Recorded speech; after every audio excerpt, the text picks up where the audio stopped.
Hey friends, my name is Aaron Ciotti. Everybody calls me Ciotti. Welcome to the show. It's Sunday, March 9th. FPV Soldering 101 today. I've got this 5-inch rig on the bench. I was going to blitz through the rest of the soldering after the live stream the other night, and then I thought, you know what? I don't have a specific live stream diving in. Like, I try to talk about it at least a couple times a month, but I don't have like one live stream that you can just search for the word soldering on and find. And it would be nice to have that. So we're going to do that today. We'll talk about some of the different tools that I've found over the years that really help out quite a bit. We're going to talk about the basics, and I'm going to solder a bunch of... I'm going to do a bunch of solder joints for you to kind of take a look at and get an idea of what's going on. Soldering it's daunting, it's scary, but once you start doing it, it's really not, it's not too bad. It's an essential skill to learn for FPV if you're going to stay in this for the long run. Like, bind and flies are great and all, but like, what's going to happen when, not if, you break it. Getting a bind and fly to get started in FPV is not a bad idea. I actually, my very first rig was a bind and fly. My thought process was, well, I want to like get up in the air and fly to see if I'm going to enjoy this and to see if I can handle this before I dive into this world of, we're going like 9 years back now. Before I get into this world of custom building everything. 9-ish years ago was when FPV kind of changed from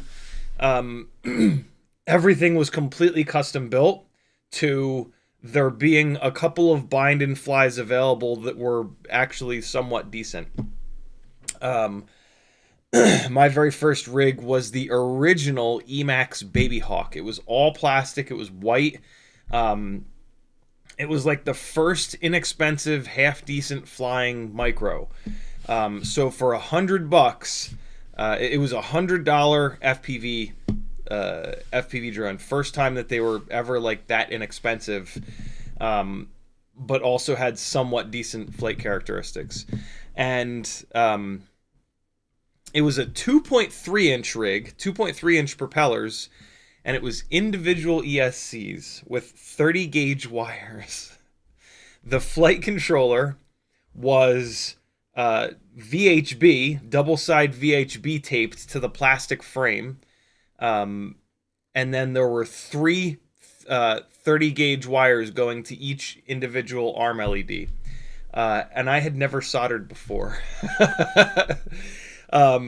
Luckily, I grew up in a house with a father who was an electrical engineer for many, many, many years. And so, like, one of the soundtracks of my youth was this sound.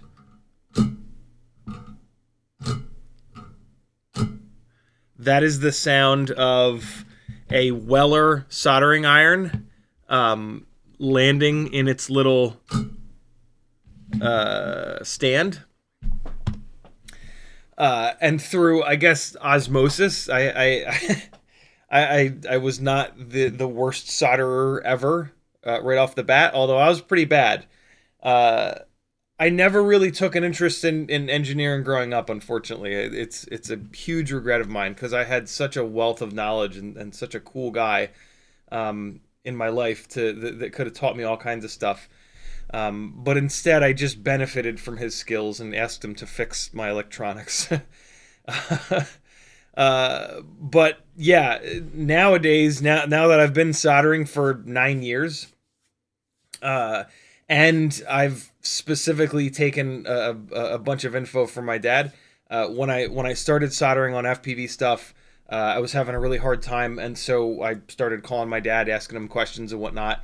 And then the first time that like he came to visit me for a holiday, at the time I was living in South Carolina. My parents live in New Jersey. First time he was down to visit me, he showed me a bunch of stuff, which really helped quite a bit. My father's knowledge in soldering is based around being an electrical technician for 30, 40 years. For many years, he worked on the Princeton Plasma Physics tokamak plasma fusion reactor, like literal nuclear fusion. And when he was working for PPPL, they actually sent him out to a NASA soldering school, believe it or not. I'm not going to show you how to do it the NASA way because it's not necessary. We're not sending these things into space for 20 years. We're smashing them into brick walls. As an example of like the right way, NASA taught him that you're gonna tin a pad with solder, and then you actually remove as much of that solder as you possibly can, and then you re-tin the pad.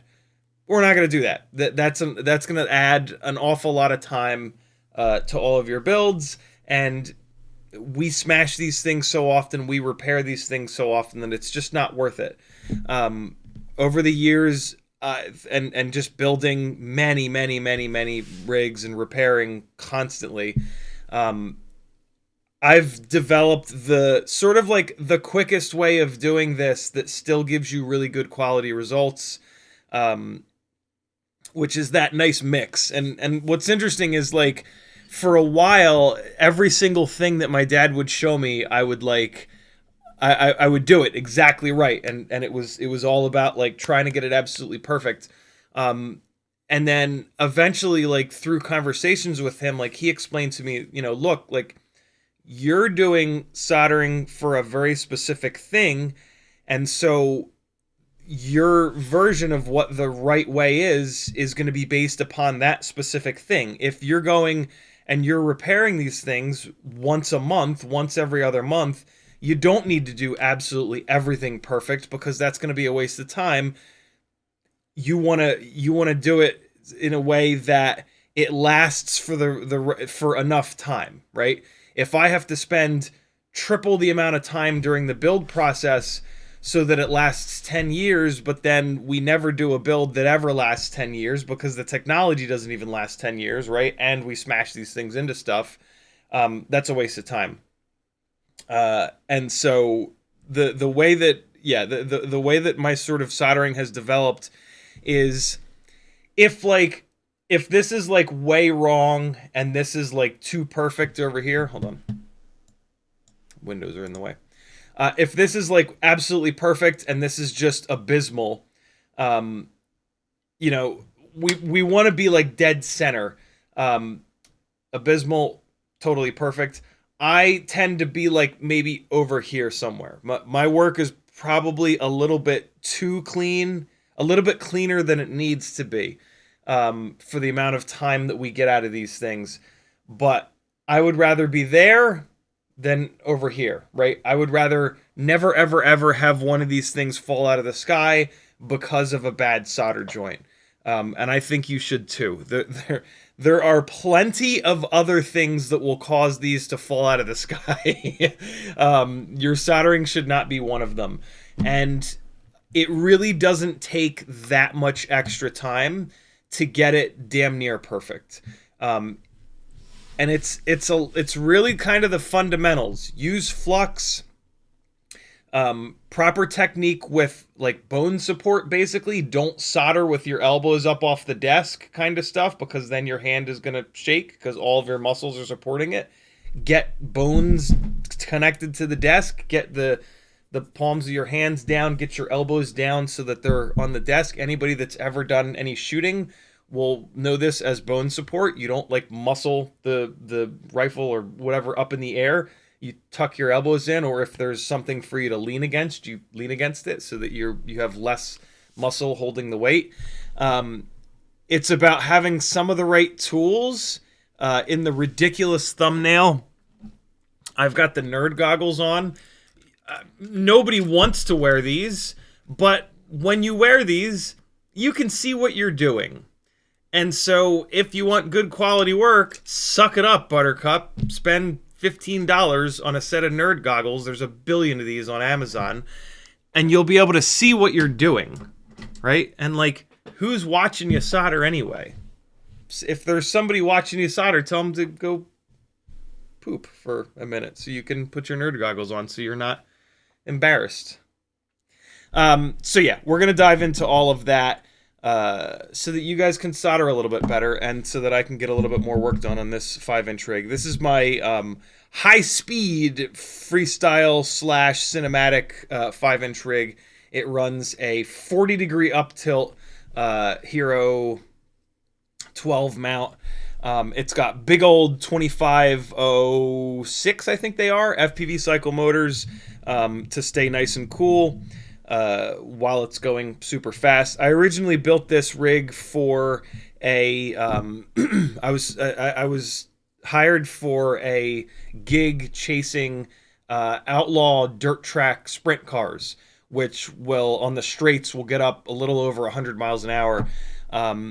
And so I built this to keep up with them, and then the gig got rained out and it never got rescheduled. So I've had this like high-speed rig sitting around forever. It's on the Glide, the FPV Cycle Glide frame, the old school Glide frame, and it's a fairly simple kind of setup. It's actually still on old school DJI V1, but the Vistas are indestructible and they work totally fine. So yeah, not a super exciting build, but 5-inch builds have not progressed all that much in the last like 3 or 4 years, which is a good thing. I mean, that's because they got so good 3 or 4 years ago that, like, you know, the low-hanging fruit was all gone. So yeah, it's a good thing. Kevin J with a $10 super chat. Thank you so much, brother. He says, hello and happy Sunday to you. Just finished fixing my Granderino. Charging batteries. Going to go work on my car for a bit. Have a great day, friend. Thank you, dude. Very, very cool. That sounds like a fun Sunday to me. In the chat, if you'd like to talk directly to me, type CiottiFPV in your chat message. Do me a favor. I'm going to dive directly into the soldering here. Hold your questions for like the next hour or so until it shouldn't take me much more than an hour to go through all of the different soldering stuff.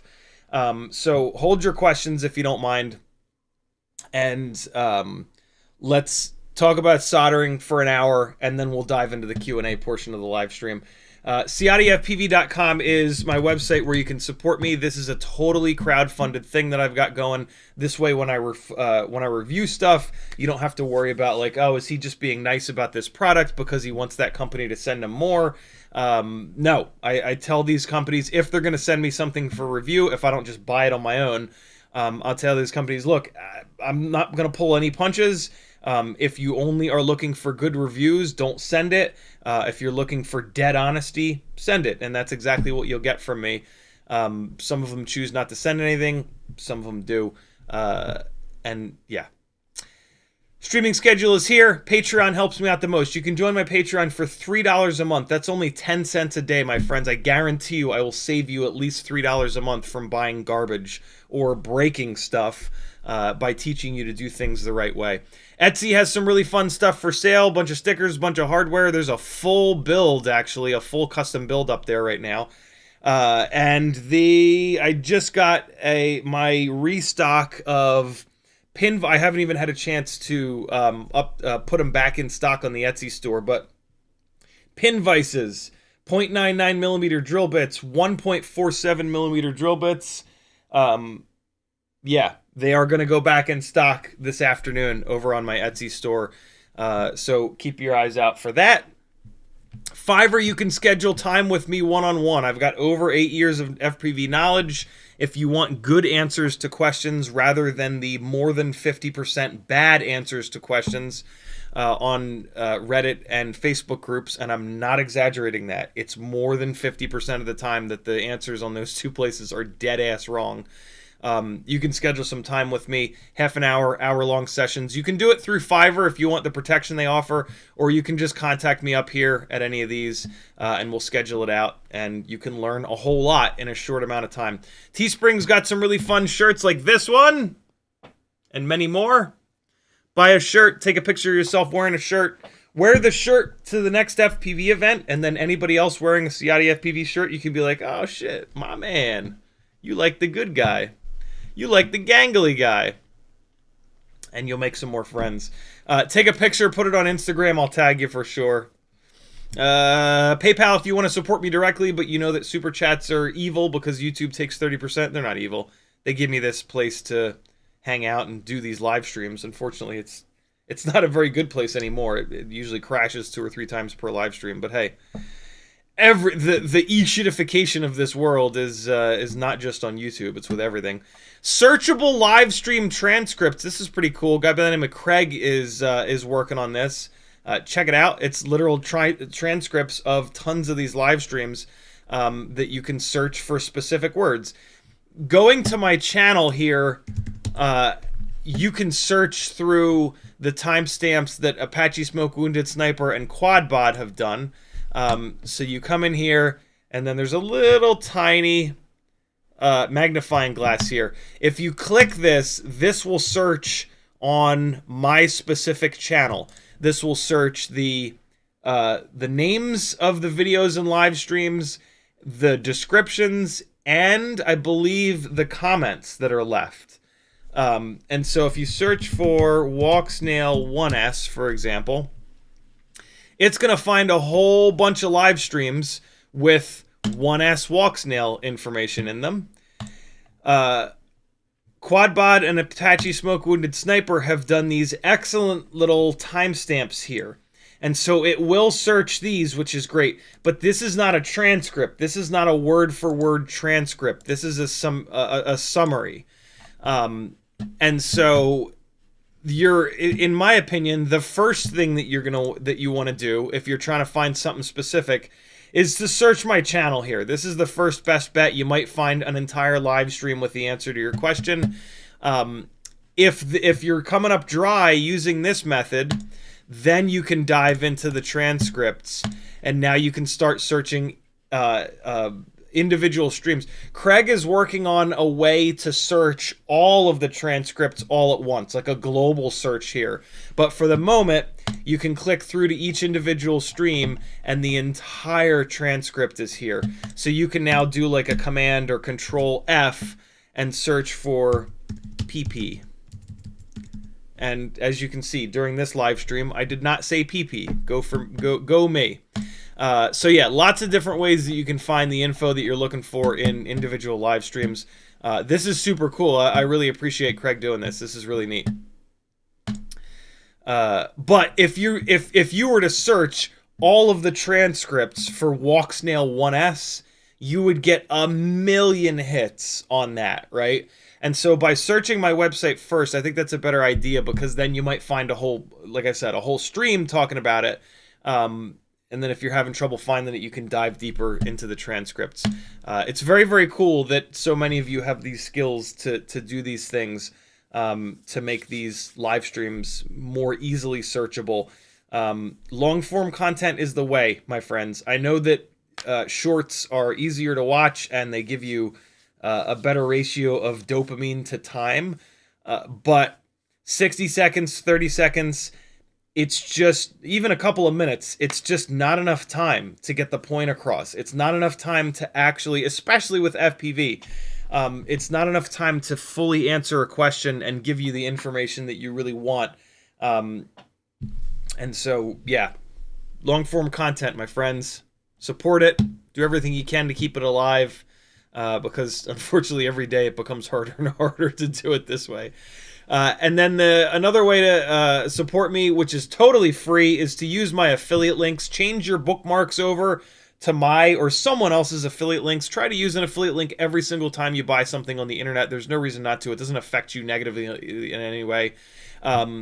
Amazon Get FPV, Pyro Drone, Race Day Quads, Newbie Drone, Weebleed FPV, Beta FPV, FPV Cycle, Hasingi, Guide, Brain 3D, HD0, Flywoo, Emacs, Banggood, Camera Butter, and AliExpress. Those are all the affiliate links that I have.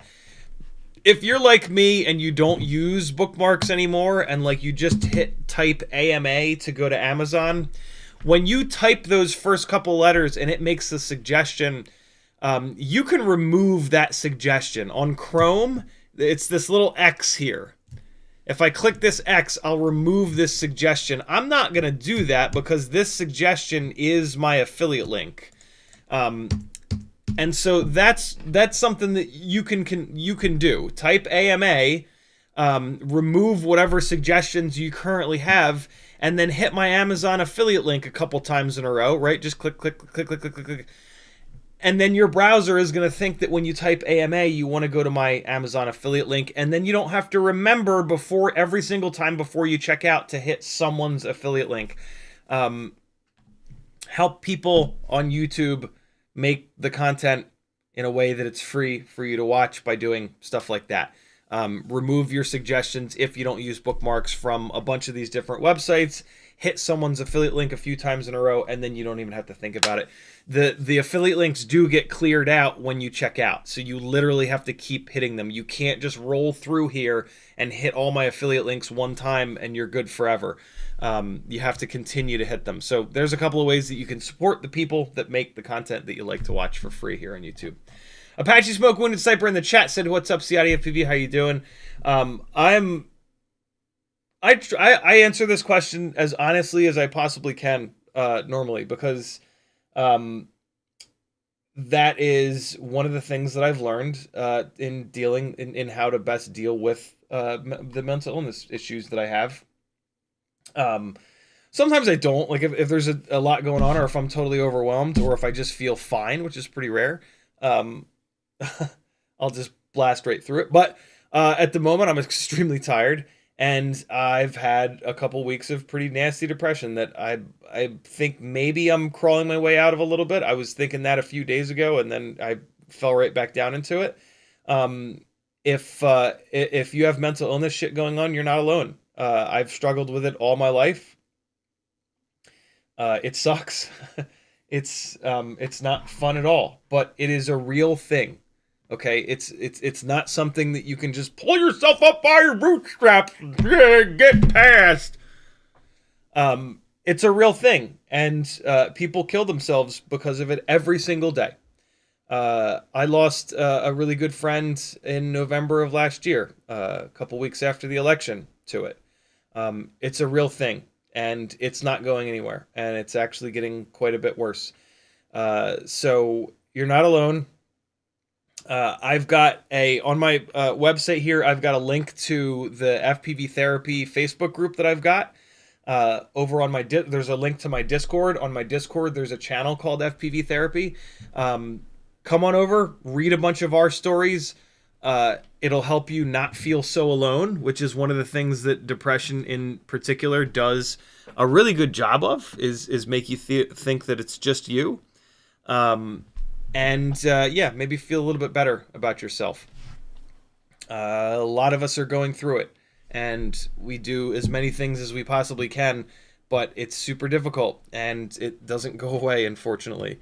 One of the most horrifying descriptions, but also one of the most accurate descriptions that I've ever heard about depression is that regardless of how many tools that you have to deal with it, exercise, eating right, talk therapy, medication, whatever, depression will be in the parking lot doing push-ups. And that's I don't share that one too often because it kind of makes you feel a little bit hopeless. But I try my best to think of that as keeping me kind of on guard, and like, you sort of have to be. Like, I wish for some people there's kind of a cure for mental health stuff, but there's almost always side effects. And so I prefer to look at it in a little more of a realistic way, which is that it's always kind of going to be there. And even if I have a ton of really good tools to deal with it, I'm not going to let myself kind of sleep on it, because that's when it's going to come and get you. And the results can be pretty permanent, unfortunately. So yeah, there you go. There's a mental health rant for you for the day. Thank you for all the support. You guys have kept this thing going for over 3 years now, and it's pretty cool. I really do appreciate it.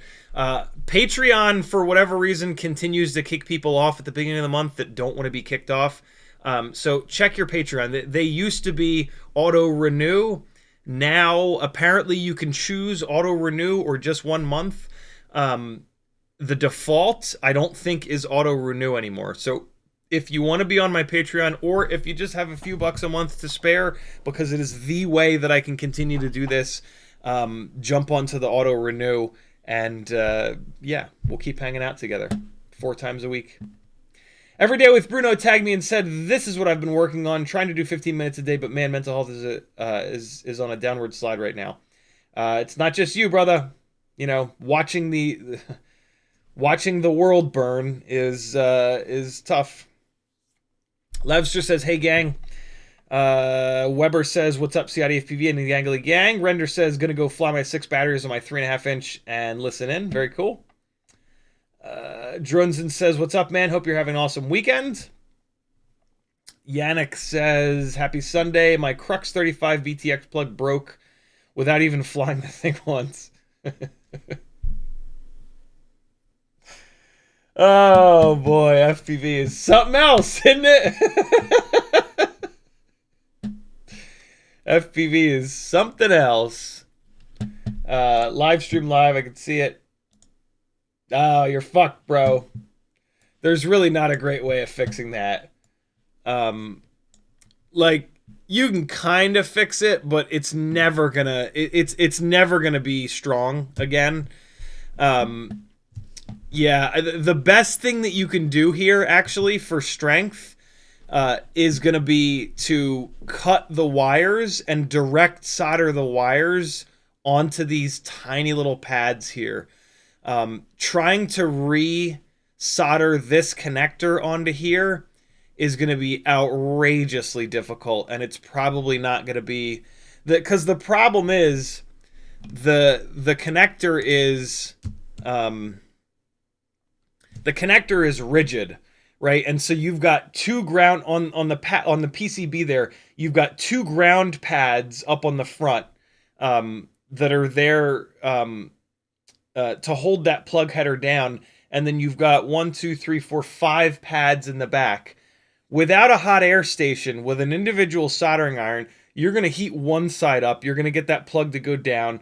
You're going to heat the other side up. That's going to get the plug to go down. But then in the back, it's going to be like, it's going to like be seesawing. And then you're going to go in the back, but you can't get all 5 hot at once probably. So you can't get the back to sit down. So the plug is always going to be seesawing back and forth. And like these pads are so small that the tip of your soldering iron is going to be, it's just going to be a total pain in the ass. It looks like you didn't rip any of the pads off. You've got ground, 5-volt, smart audio, and then video. I don't know what the 5th pad is, but it looks like the pads are still there. So yeah, I think your best bet is going to be to direct solder to those pads, or just buy another one, buy a different VTX, and start all over with something that's not gonna break the. I mean, you can get that same VTX and hope for the best. If you get the same VTX, here's what I'm gonna suggest: the two front solder pads here, 1 and 2. These are the ones that provide the majority of the strength. If you buy another one of these OVX 306s, you want to reflow these 2 solder joints. These were probably cold solder joints, which is why this popped off, or you just put too much pressure on it. So if you get another one of these, hit this with the soldering iron until it goes liquid. Maybe add a little bit of extra solder to it, some nice leaded solder, and then do the same thing on this side, and that'll probably give this plug header enough strength. But yeah, this could also be a lesson learned in plug headers are weak. Don't put much stress on them. So yeah, there you go, brother. That's super annoying, but that is a very FPV thing to happen, if I'm honest. And it's happened to every single one of us at least once. Exiled FPV says, I need a tutorial on repairing those stupid ELRS antennas on AIOs like beta FPV crap. If you're talking about the ceramic antennas, I've done it on 2 different live streams. So like I showed you guys earlier, view my stream, click the little magnifying glass here, and search for ELRS repair. Fix Shit Friday, fixing a broken ELRS ceramic antenna, and then another ELRS ceramic antenna repair. There you go. I do it in both of these videos.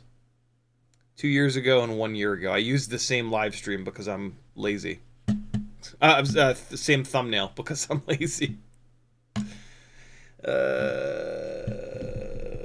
Elias says, do you think a rapid fire module is worth the price over a standard SkyZone 04 Pro VRX module?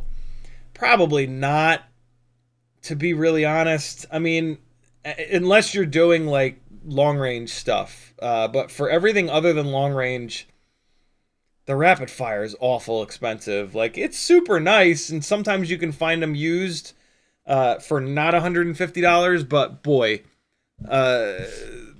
yeah, the SpeedyBee module, if you want to buy a new module, I think is the king of like being relatively recent, but also pretty inexpensive. I've actually not heard anything about I didn't even know that SkyZone had a module. I thought they just built them into their goggles and that was that. But yeah, I have 2 rapid fires. I absolutely love them. They're red, which I super love. But yeah, I would not say it's a necessity. The SpeedyBee module is probably every bit as good. It's a lot newer, and it's a lot less money. Yannick says, what about hot air gun? Happy Model suggested to be used to fix that VTX plug mentioned above. Yep, hot air station would get the job done, but you're going to pay a bunch of money for that. You know, for $15, you can just get a new VTX and away you go. You probably won't use a hot air station all that often.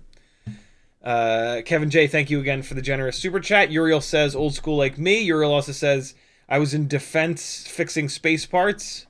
Were you really? Notice says, check my questions. 6 comments up. 1, 2, 3, 4, 5, 6.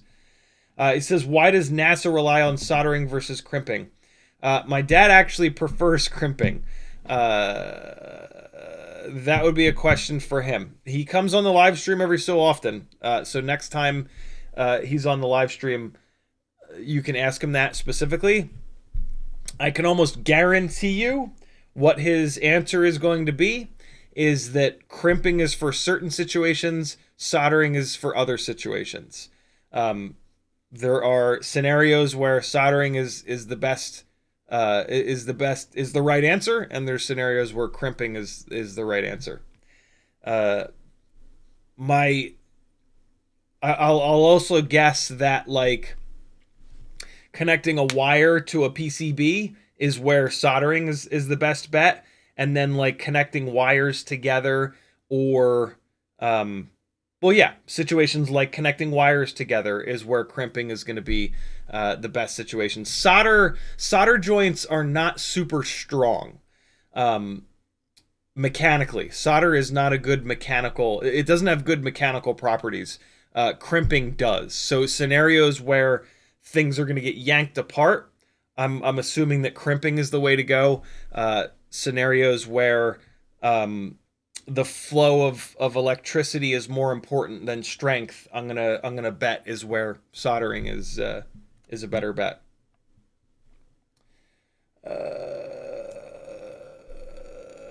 YouTube just did the thing and scrolled me to the bottom. Scrolling back up. Here we go. Every day with Bruno says my nerd goggles make me look cool. I think. LOL. Islander and nobody looks cool wearing nerd goggles. Islander FPV says, do you have any batteries on the charger? I do not. I have one single 450 sitting here. I don't have the basement set up. I'm actually going to put this 450 on the discharger. I will put 2 batteries on the charger though. The two 300 mAh batteries. I will put them on the charger for you because we flew all 260 mAh batteries on Friday's stream. I'll charge up these 300s and we'll do 2 quick 300 mAh batteries at the end of the live stream. How's that? You got to remind me though. Uriel says, Drew, nice shirt. Get yours over at my Teespring store. Linked on CiottiFPV.com. Thrash FPV says, how many times a week does FPV make you want to bash your head into a wall? At least 2 or 3, sometimes dozens. Yeah, FPV is hands down the most infuriating hobby, activity, whatever, that I've ever been involved with. It is absolutely brutal.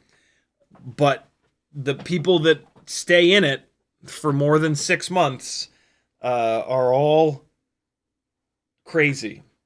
And so here we are.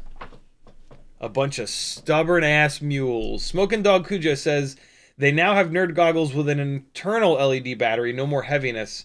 That's pretty cool. That's pretty cool. I when I had batteries in mind to use that little LED, I didn't find the LED was like all that helpful. But yeah, we'll talk about it. We'll talk about the nerd goggles in a minute. Let me just get caught up on chat. Kevin J says, bone support when soldering is the most important device I've ever heard. Yep, for sure. Levster says, finally, I am joining your Patreon. Love your streams. Thank you very much, Levster. Welcome to the Gangly Gang. Hemok says, I built a 2-inch 5-amp AIO 1102 23,000 kV. Tried 2.2-inch 3-blade, and it's much faster. The amp draw on full throttle is going up to 25 amps. Jesus. While on the 2-inch 3-blade props is 22 amps max, 12 amp AIO better. A 5 amp AIO or a 5 amp ESC, that's 5 amps per channel, so 20 amps total. How on earth did Himox pull 22 amps? The amp rating on these is the constant amp rating. There'll be if you look at the specs on an ESC or an AIO, there will be the constant rating, and then there'll be a burst rating. And the burst rating is usually higher. Usually what I see on a 5 amp ESC or AIO is that the burst rating is 6 amps. So that's 6 amps times 4, 24 amps. But also, the burst rating will have a time associated with it. Usually it's 6 seconds. So up to 6 amps per channel for 6 consecutive seconds. Here's the thing. None of our batteries will sustain these number of amps for 6 full seconds. You'll get like a half of a second. So like a 5 amp AIO is actually pretty damn safe, even pulling 22 amps, because you'll get that 22 amps for a quarter of a second, and then it'll drop down to 21, 20, 19, 18, 17, right, as the battery sags like crazy. 22 amps is a lot, though, admittedly. And we always try to overspec. We always try to have a bunch of headroom on the ESC because the ESCs are usually what fail. So on that rig, yeah, a 12 amp AIO would be a better idea. But technically, that 5 amp AIO should last maybe forever. I mean, it won't because all the AIOs are kind of junk and they blow up sooner than you'd like them to. But yeah, that's why it's working. A 12 amp AIO would definitely be better. Free Lojo with a $12 super chat. He says, for the healthcare fund. Thank you, brother. Very cool. 30. Oh, you're gonna make me do math. Was that 17? 317. I think that's right. Yeah, that's right. Thank you, dude. Thrash FPV says, I have a Strix board and I went to charge a battery. It had a DC to XT60 plugged in for goggle batteries, and somehow a magnet got stuck on top and bridged the DC port. Oh my god, blew a port on the Strix. That sucks. Literally sparks shot out and said reverse polarity. Oh god, dude. Yet another welcome to FPV moment. Every Day with Bruno says, if you see this, could you give some pointers on extending motor wires during the lesson? Currently working on doing that. Yeah, I'm not going to do it, but here's what I'll tell you. This is all you need to know. Extending motor wires sucks, and the best way to do it is with arm LEDs. It's a perfect excuse to get cool LEDs on your arms and or race wires. Race wires are awesome. They are flat PCBs that you solder the motor to on one side, and then a set of motor wires on the other side that then go to your ESC. This is my absolute favorite way of dealing with motor wires that are too short. This is also my favorite way to make my rigs more durable. This PCB is super strong, and it is in the location where prop strikes happen. Raw motor wires will take like 1 or 2 prop strikes before it slices through 2 of them that are next to each other and bad things start to happen. So yeah, best way to extend motor wires is to not extend motor wires. It's to buy race wires or LED race wires. They're sold all over the place. Tiny's LEDs, let's see. Race wire LEDs. Yeah, so there you go. If you search Google for race wire LEDs, these are the exact ones that I have on this build. These are kind of long, though. I can't really recommend these. These are some of my favorites. CL Racing over on Race Day Quads. These are made by Newbie Drone, B-Wire Lights. These are okay. I've actually not used these, but they're all pretty much the same thing. Here's the regular old race wires with no LEDs on them. And then Tiny's LEDs. Tinys. It's like Tiny's Tiny apostrophe S, like the guy's name is Tiny apostrophe S LEDs. It looks like tiny sleds though. The URL ends up being Tiny Sleds. He is one of, if not the originators. So on Tiny's LEDs, he's got a ton of different options in different lengths. So take some measurements of the arms on your quad. Basically, on a micro, like with 3 or 3.5 inch props, you're gonna want the shortest possible length. You're gonna want like 15 millimeters long or 20 millimeters long at the max. I don't want wiring. I want all LEDs. So here we go. So these are like the standard ones. These should be 20 millimeters long. A couple different colors. These are actually 25 millimeters long. So these are mainly going to be for like a 5 or a 4 inch rig. For a 3 or a 3.5 inch rig, these are going to be a little bit tough to fit on the arm. You're going to look for 20 millimeter long ones for micros, basically. So 25 or 30 millimeters long for 5 inch rigs, and then for micros, see Racewire Mini LED 2-pack. These are going to be either 20 or 25. Well, these are still 25. Don't get these for a micro. Here you go. Micro Racewire Light 9x15. 15 millimeters will definitely fit on micros. 3 inch, 3.5 inch. You can even make a 20 millimeter long one work, but just make sure you look that up. Don't get a 30 millimeter long race wire for a 3-inch rig. It's going to be the length of the entire arm, and it's going to be, it's just not going to work. If you don't want to go that route, you never want to, again, solder is not a good, it doesn't have good mechanical principles. So if you strip 2 pieces of wire like this, if my knuckles are the silicone, and if you strip 2 pieces of wire and you just do this super half-assed thing, and maybe you put a piece of shrink wrap over it, it's just going to rip right apart. At the very least, you want to strip twice the length that you think you should, and do this with them. And you actually want to do, like, you want it to overlap. If you've stripped this much, you want the joint to be in the middle so that it overlaps the same amount. And so now by doing this, the strength is coming from the wires themselves.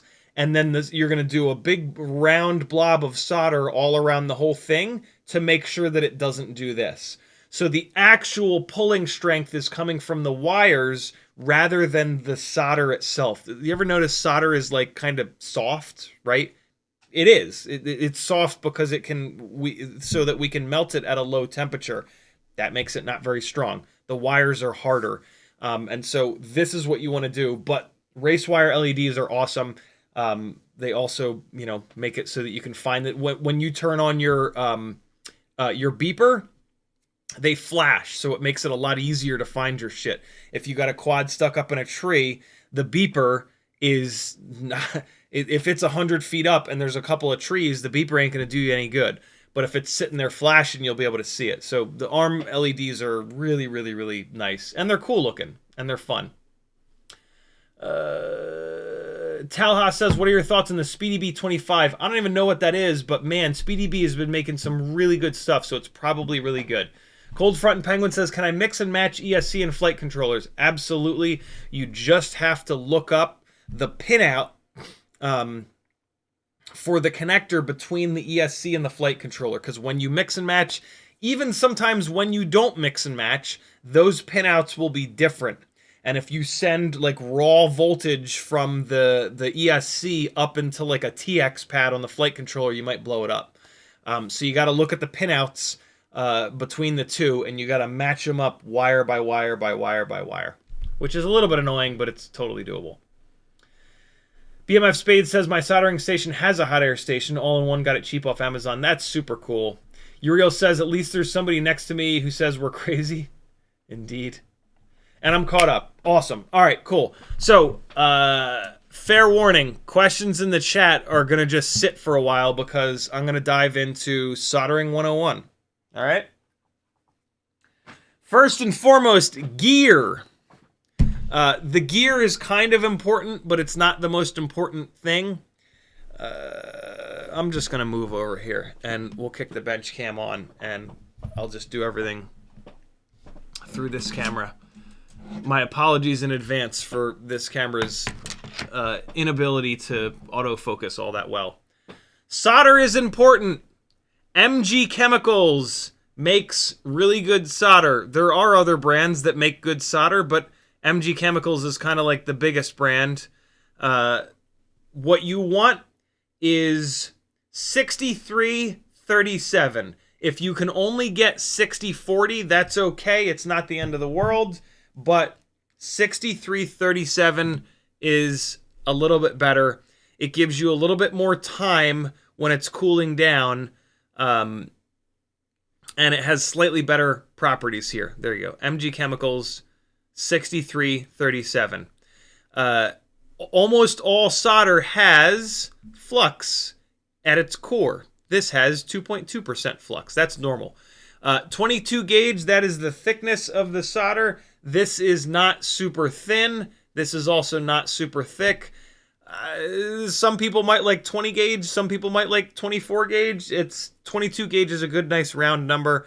That's all you really need to know. MG Chemicals makes really good solder. 63-37 if you can. 22 gauge, although, yeah, doesn't really matter all that much. Really shitty solder is a pain in the ass to work with, admittedly. So don't buy the cheapest solder that you can possibly find. Get you some MG Chemicals. This spool of solder will last me about 10 years. I'm not even kidding, and I do a lot of building. So spending a couple of extra dollars on proper MG Chemicals solder is a really good idea, because it's going to last you forever. The Nerd Goggles. These are made by Yakto Soon, but if you just type... Actually, down below in the description, there should be links to a bunch of this stuff. If you just search for magnifying goggles or magnifying headset on the internet, you'll find a million different companies that make these same goggles. They come with a bunch of different lenses with different magnifications. Use the ones that are the highest magnification. These are 2.5x. They have a silly little LED here, which is powered by 3 AAA batteries inside here. Don't put those batteries in there. It makes this very uncomfortable to wear, and that LED kind of sucks. What you really want is something like this. A light on an arm. These are sometimes called architect lights. Sometimes they're called magnifying. This magnifying sucks. It doesn't really magnify enough for it to be worth it. The point is, you can move this thing really close to the work so that you can actually see what you're doing with no shadows. This is really, really nice to have. As I smack it, you see the lights are... There's a couple capacitive touch buttons here that I'm smacking. This is super, super, super nice to have. If you're working in your own shadow because you're using like room lights that are up above your head, it's going to drive you insane. You have to have a light source that's like here, that's shining down, so that when you bring your big dumb head in there, you're not making your own shadow. So proper light is important. Soldering iron. Over on FPVKnowItAll.com, Joshua has a bunch of really good suggestions in his tools section for soldering irons. This is a Weller 1010. It's about $100, and it's the last soldering iron you'll ever need to buy.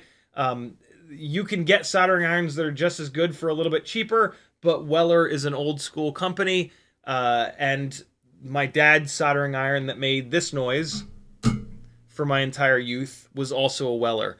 Also, like, the light blue is just kind of cool looking. So if you're fancy, get yourself a Weller.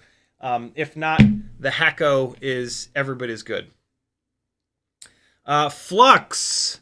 Yes, there is flux inside the solder, as I showed you a minute ago, but having an actual tube of dedicated flux is really important, and this is the way to do it. This is flux paste in a syringe. The syringe tip is going to apply just a little bit exactly where you need it, and the fact that it's paste, it's going to stay where you want it. The other really popular method with flux is a flux pen,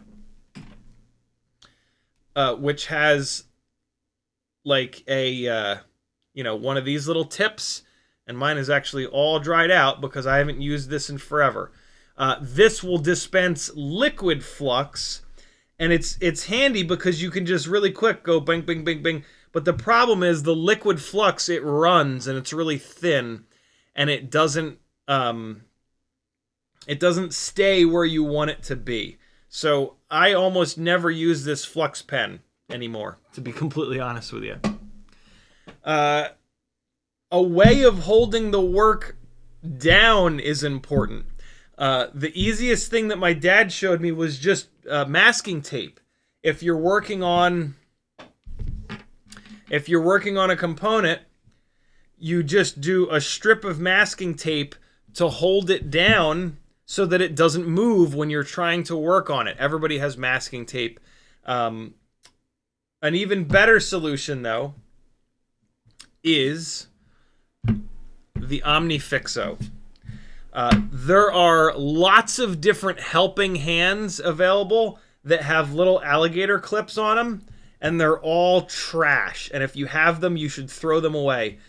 They make it more difficult to get the job done than they actually help, mainly because those silly like gorilla arm things with like the half balls that snap into each other, they, like, when you push on them they bend, and then when you let go they bend back, so they don't stay exactly where you want them to.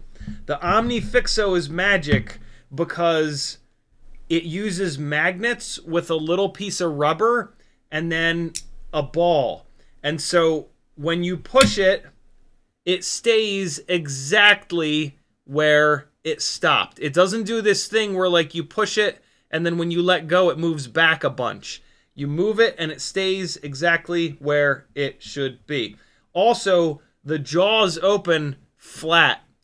So you can put like an entire bundle of wires in here and it'll grab all of the wires evenly, rather than the alligator clips that have a tendency to like kind of pinch a little bit more here. They're kind of flat, but not really.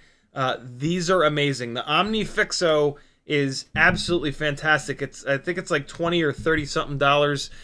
It's also nice, and these guys are magnetic onto this, so you can move these around super simply. It's also nice and small. Most of the helping hands are huge and they're a pain in the ass to move around your desk. This is nice and small. So if you're using this and you've got like a board all set up properly, right? And you work on this pad, but now you want to go over to this pad, instead of like wrapping your arms around in some like super uncomfortable position, you just take the thing and you just move it. You move the work. One of the core principles is that you want to move the work to you. Don't move yourself around the work. Move the work in a way that you can be comfortable with your hands. And the OmniFixo being small and light like this allows you to really easily do that. That's one of the biggest mistakes that people make, is they don't move, like the work is like static and they're moving their hands all around it and they're shaking because there's no way to do proper bone support because they're in this weird position. Stop it. Do that. Do that. Do that. Move this into a place where you can comfortably come at it, bro. Cool. This is a silicone rubber work mat. I've used a lot of different mats. This is by far my favorite. This area up top has a magnet underneath it, and so it's like lightly magnetic, which is kind of cool. It gives you a spot to put all kinds of garbage. What I really like about it, though, is that this surface is kind of grippy. And so when I have something on here, if I'm just doing like a super quick job, if it sits flat, it won't skid across the surface because the surface has this like kind of grippiness to it. Also, if you touch the tip of the soldering iron to this, it doesn't melt it. Silicone just like gobbles up the heat. This is pretty cool. Pair of tweezers or two. You want to have some blunt tipped tweezers. You want to have some sharp tipped tweezers as well. You've already got flush cutters. I think that's about it. A little bit of alcohol to clean stuff off, but that's not the biggest deal. I think that's it. Oh, no. There is one more thing that is absolutely important, which is get rid of your solder sucker and get you some John Solderwick. Can you please focus? God damn you.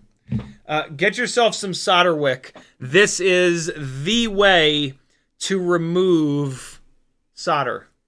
The solder sucker hits the solder joint, and that can very easily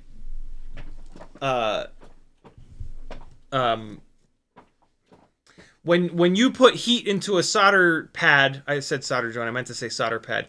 When you put heat into a solder pad, you're heating up the adhesive below that solder pad. And now if you have a solder sucker and it smashes into that pad to try to suck the solder up, that's a great way to lift that pad. Solder wick, or solder braid, as some people call it, will remove damn near all of the solder from a joint in a way that's completely like stress-free, basically. So this is how you remove solder. This is good stuff. And if you get one that says wick on it, you can write John in front of it. And then laugh every single time you take it out of the toolbox. I think that's it. I think those are the I think that is the extent of what you can buy to make your soldering better. The real way to improve your soldering is to just go back to basics and stick to the fundamentals. Now the damn thing won't. There we go. Yeah, is to really work on the basics. And I'm actually going to move this back out of the way to kind of show you a bunch of those basics. Basic number 1, be able to see what the hell you're doing. I cannot stress enough how important being able to see what you're doing is, and how much better your work will be if you can see what you're doing. So suck it up. Buy yourself a set of these goddamn magnifying headset nerd goggle things, and get yourself a proper light source, because soldering in light that's all janky sucks. Soldering in nice, bright, shadow-free light is awesome. That is fundamental number 1. I swear to God, just be able to see what you're doing. It might be the thing that helps the most. Fundamental number 2 is bone support. And again, I talked about it a minute ago, but it's basically getting as many points of contact as you can with a physical surface, the desk, or if you're leaning against something, that doesn't move. Oh, a loop. Good call. Good call. Yep. 5x loop. L-O-U-P-E. The nerd goggles are going to be like 2.5 magnification. This is going to be 5x or even 10x. L-O-U-P-E. You can find these. Jeweler's loops. Something with 5x magnification. Bone support. Super, super, super important.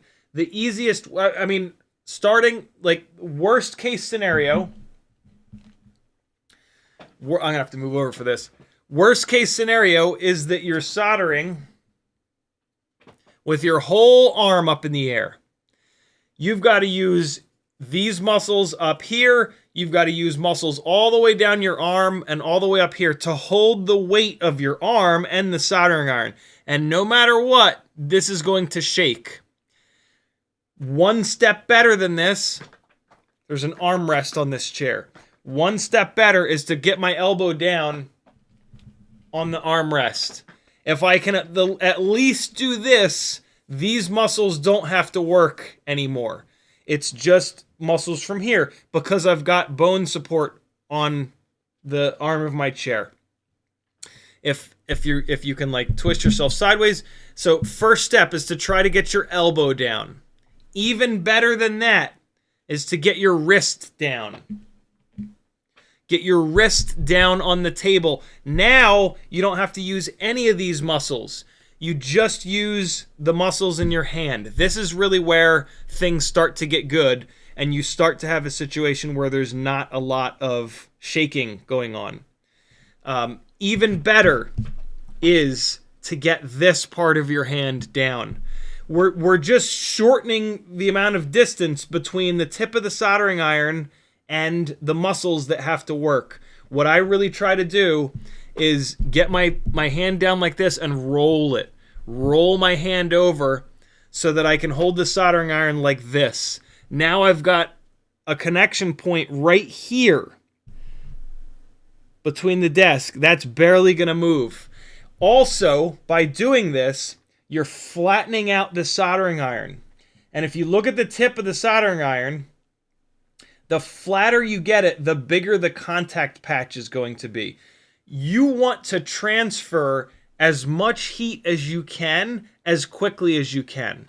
And so bringing your soldering iron down like this onto the work, you're only going to use this tiny little contact patch, and it's not going to transfer heat very quickly.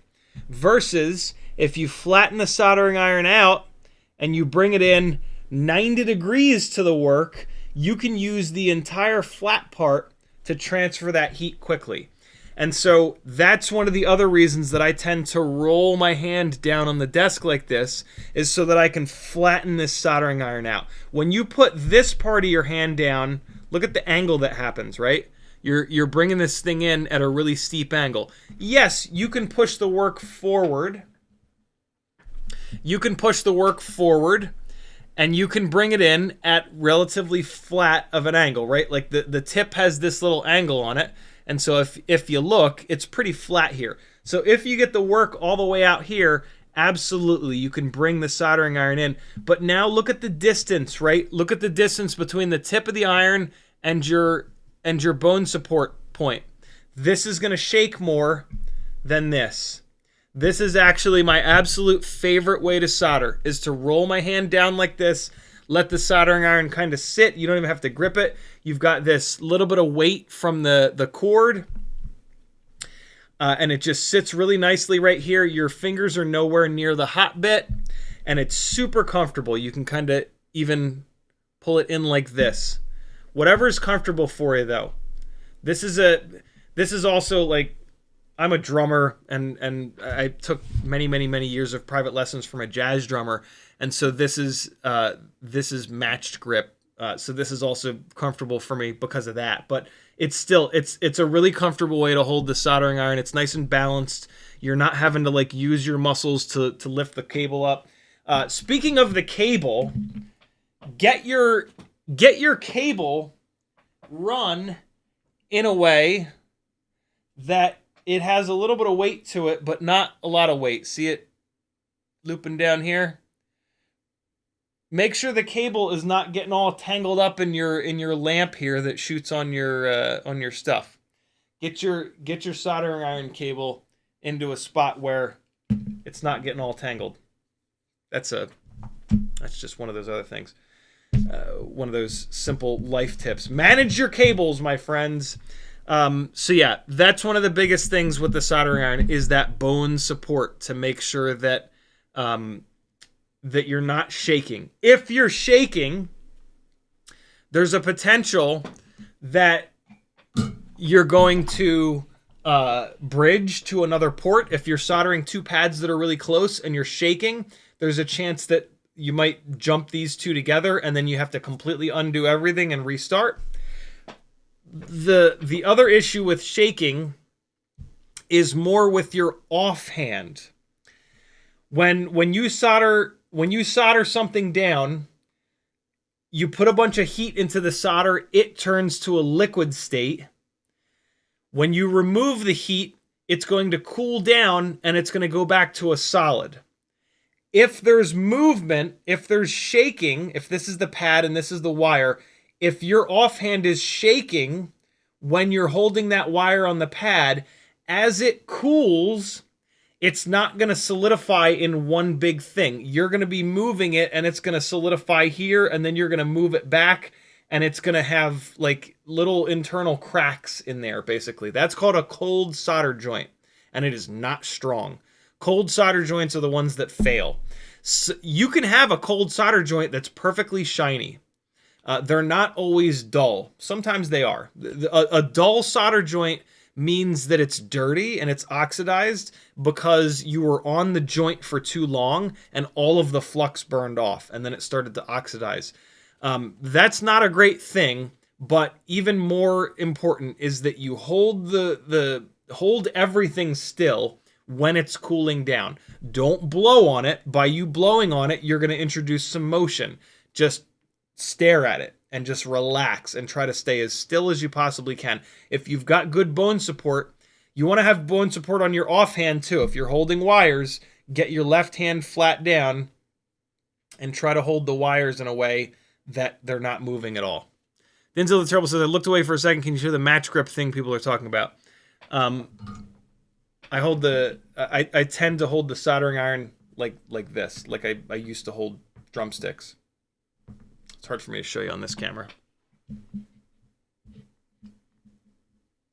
I tend to hold it like this. Instead, this is really good. This is a really good way to start, getting your wrist down, and then you can push out to get the soldering iron flat. But you've got this big long distance here. Even better is to roll your hand down and then hold the soldering iron flat like this. Hold it like that in here. And then you can move it around, and you've just got this tiny little distance between your bone support down here and the actual soldering iron, and it brings it in nice and flat. This is my favorite way after years of doing this. And there's also a lot of dexterity here. You can move it left and right, up and down. It's easy to move the tip of the soldering iron around. If you need to pull it off the joint really quickly, you can just do it like that. It works really well. I don't know if it's NASA approved or not, but it works really well for me. BMO's Ride and Grind with a $9.99 super chat. Thank you, brother. His solder porn on a Sunday. This is great guidance. Also, your snare diddle's got to be snappy as hell. LOL. Yeah, I played drums for a long time. I got pretty good. I used to be a lot better than I am now, but I'm every time I play, which is like maybe once or twice a week, I'm both shocked at how much I remembered. I've remembered, but also horrified by how much I've forgotten. Not necessarily forgotten, but just, you know, rust has set in. Bone support, tools. Tip number 3 is to get... We're going to start doing some work, and we're going to talk... tip number 3 is going to be the... a two-parter. It's going to be sort of the sequence of event... no, fuck this. Tip number 3, use flux. This should be tip number 1. Use flux all the time. Always use flux forever. If there's no smoke, there's no flux, your job is going to be a lot more difficult. Use flux all the time. Tip number 3. Almost every single time, unless you can visibly see some of the yellow resin left behind, not resin, but yellow residue left behind by the flux, hit it again. We're going to do... the first thing that I should do is actually kind of a tough job that's also going to be pretty tough to get the camera in. So I can do some of the other work, some of the easier stuff, which are the motor pads. This is going to be the best way for me to show you the sequence of events. And the sequence of events is going to be tip 4 or whatever. I'm going to lose track of the numbers very soon because I'm making them up as I go. But that's okay. So, get shit. Here we go. This is the sequence of events. This is important. Get shit out of the way. Don't do this work unless you're like in the field or in a hurry or something like that. Don't do this work when there's a whole bunch of stuff in the way. It's already difficult. Don't make it even more difficult on yourself. Get shit out of the way. If you have to use a little piece of VHB to stick something out of the way, that's fine. Whatever it takes. Just get shit out of the way.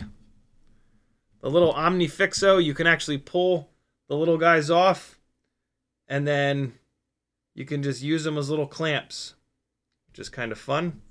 So clamp that out of the way. Cool. Now I've got a nice working area right here.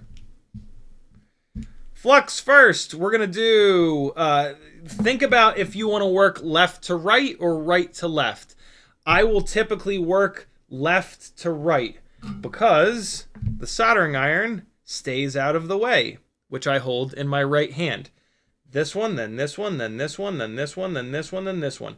It does kind of depend on how the wires are going to be hooking up. In this case, these wires are going to be coming off at a 45-degree angle, so going left to right won't help me on these 3 joints. It will help me on these 3, though. So I'm going to do these 3 joints first. But as you're going to see, I'm going to have to move the work. But we'll talk about that in a second. So think about left to right or right to left. Try it different ways. There are benefits to go in one way versus the other. Whatever's the most comfortable for you.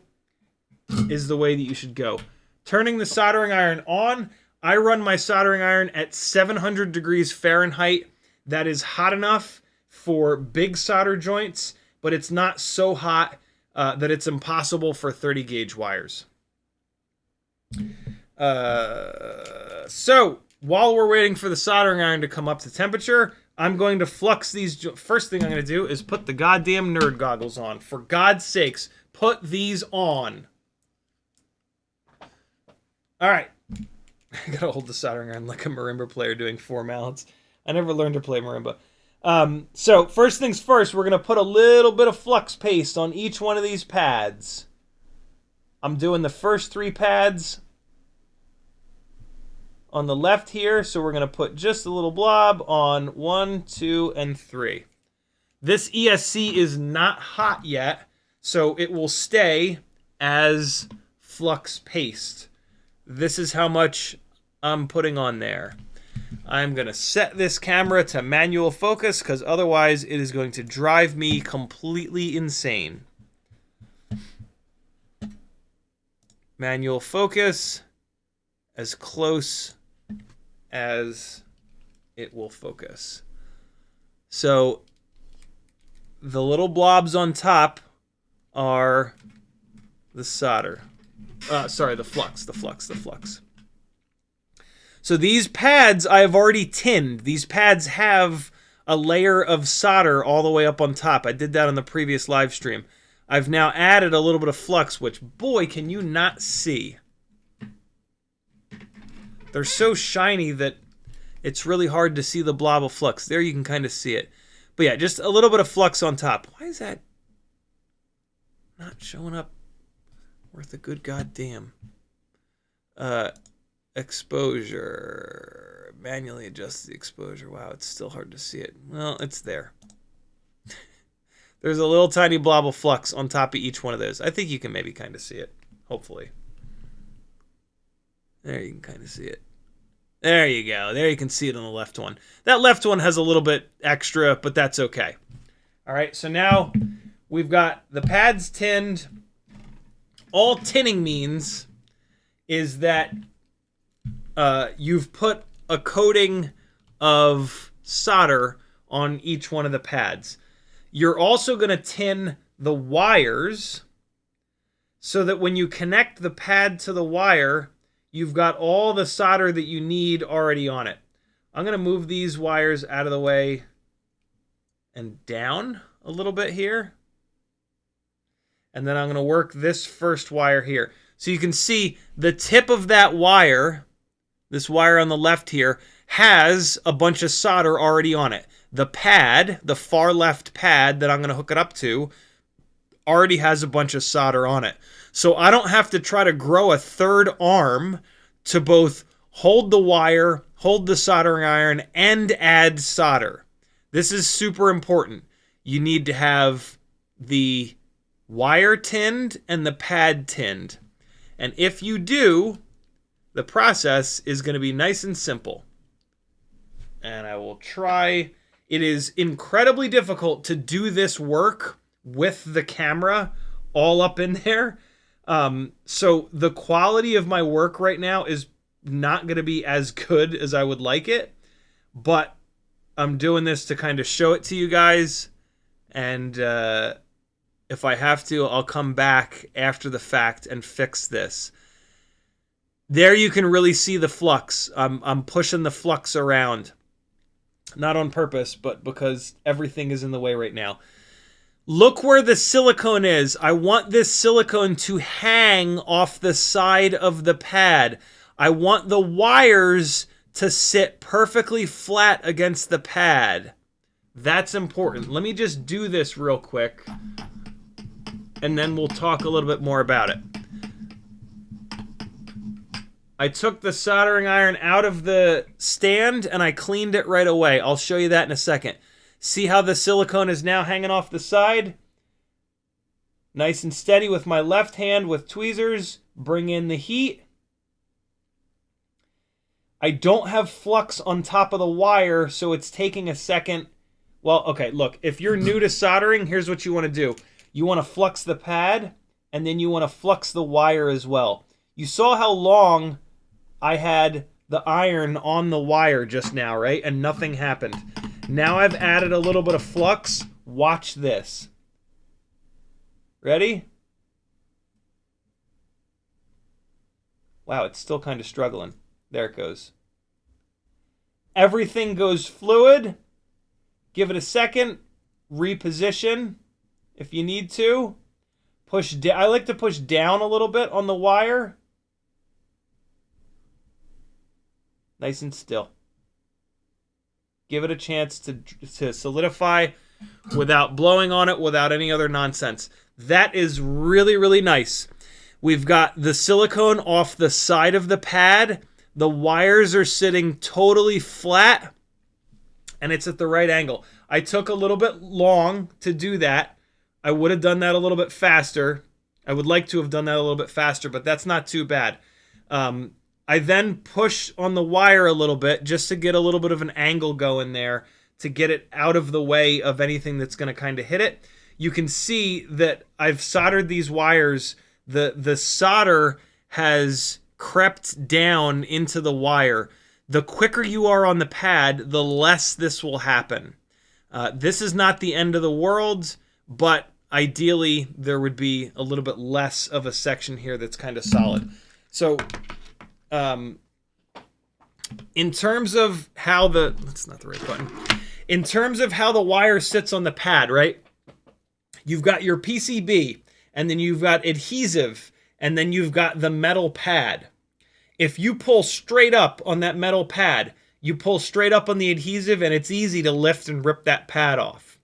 If you solder your wire to that pad 90 degrees, if the wire gets pulled, it's going to pull sideways, and then it's going to have to try to pull all of that adhesive all at once. The pads are much stronger at a 90-degree angle, so always try to get your wire down at a 90-degree angle to the pads. The other thing is that there's more of a contact patch. If the wire comes in like this, there's only going to be a tiny little contact patch, whereas if the wire's flat, you can see like that area, the contact patch is the entire pad. So it's going to flow electricity a lot better. The outside pads, I do like that at a 90-degree angle. The next two pads I'm going to do at a 45-degree angle, but I'm going to make sure that I get the wire flat. It's not going to be a 45 like this. It's going to be a 45 like that. I'll show you that in a second. There was something else that I was going to say, but I forget what it was. Maybe I'll think of it in a second. This next pad here already has flux on it. As you put heat into this ESC, the whole ESC is going to get hot, and this flux paste will start to melt a little bit. That's okay. It's still going to be coated in flux. I'm going to take my tweezers now, and I'm going to grab the next wire. All right. Actually, I'm going to put the nerd goggles back on is what I'm going to do. And now I'm going to move the work, because I'm now pulling these wires in at a 45-degree angle, and I want my offhand to be in a better, more comfortable kind of position. And so I've just rotated. Oh, that was the other thing that I wanted to tell you. The sequence needs to be, you take the soldering iron out of the stand, you clean it, you do the work. That's another tool that I forgot, is a brass steel wool piece to clean the soldering iron. You can clean the tip of the soldering iron with a sponge, a semi-wet sponge, or with a little brass a brass steel wool thing. The brass steel wool things I like the best. So the sequence is soldering iron out of the stand, clean it, do the job, put it back in the stand. Don't clean it before you put it back in the stand. And I'm going to show you the brass thing in a second. Let me just do these other two joints, and then we will come back around. So now I'm holding it outwards at a 45-degree angle because it needs to clear the pad right next to it. Just get a little bit more comfortable. Again, you want to spend all of your time getting comfortable and getting the wire perfectly into position rather than getting antsy and just putting the heat into the work and then trying to do it all at once. I've got the wire exactly where I want it. I'm able to hold it nice and steady. Pushing down a little bit to flatten the wires out.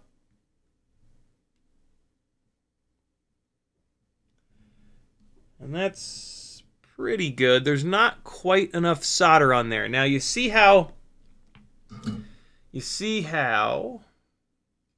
right here, see how it looks like there's kind of a sharp angle here? You don't want that. You want everything to be nice and smooth. This is kind of fine, but it's not the best. One of the problems here is that this silicone is too far up. I don't have quite enough exposed wire. So let me see if I can push this silicone down a little bit. Yeah, there we go. So that's going to give me a little bit more exposed wire. I'm going to do what's called reworking this, which is to take this off and begin again. So let's come in here and let's remove this. So we've got no flux. Look how long it's taking for the heat to penetrate. Ready? See how nothing happened there? Watch this. Just the tiniest little bit of flux. And now it's going to transfer the heat much faster.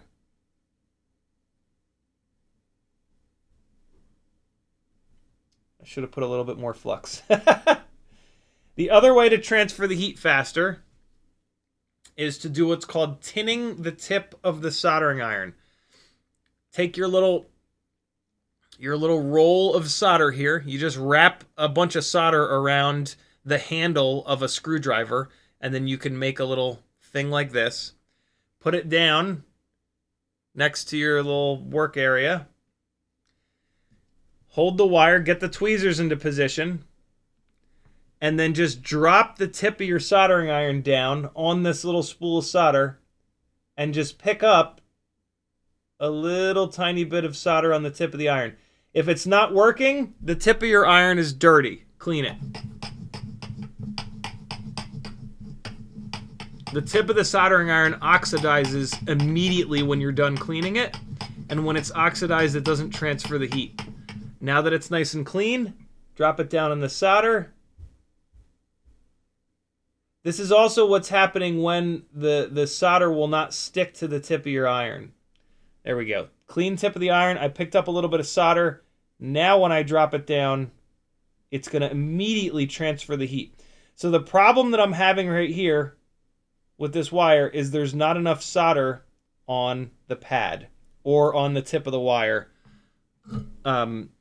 Also, I don't have quite enough of the wire exposed. So what I like to do is just grab the tip of the wire and just pull back on the silicone. You can usually expose a bunch more of the wire without coming in and cutting the silicone again. The silicone is pretty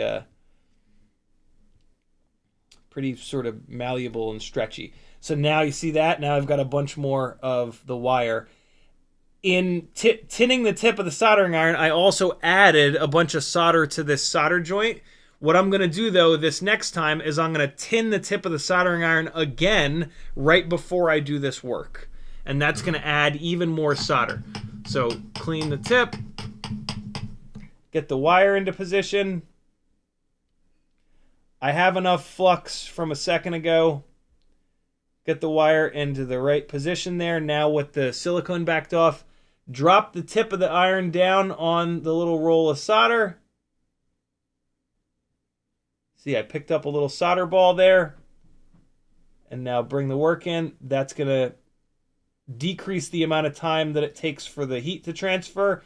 And now, oh, I'll fart.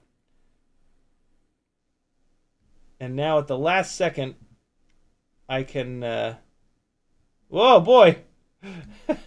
I told you it's hard to do this work with the camera in the way. All right, flatten that out. I don't like to be on the pad this long, but it's not the end of the world on a big ESC like this.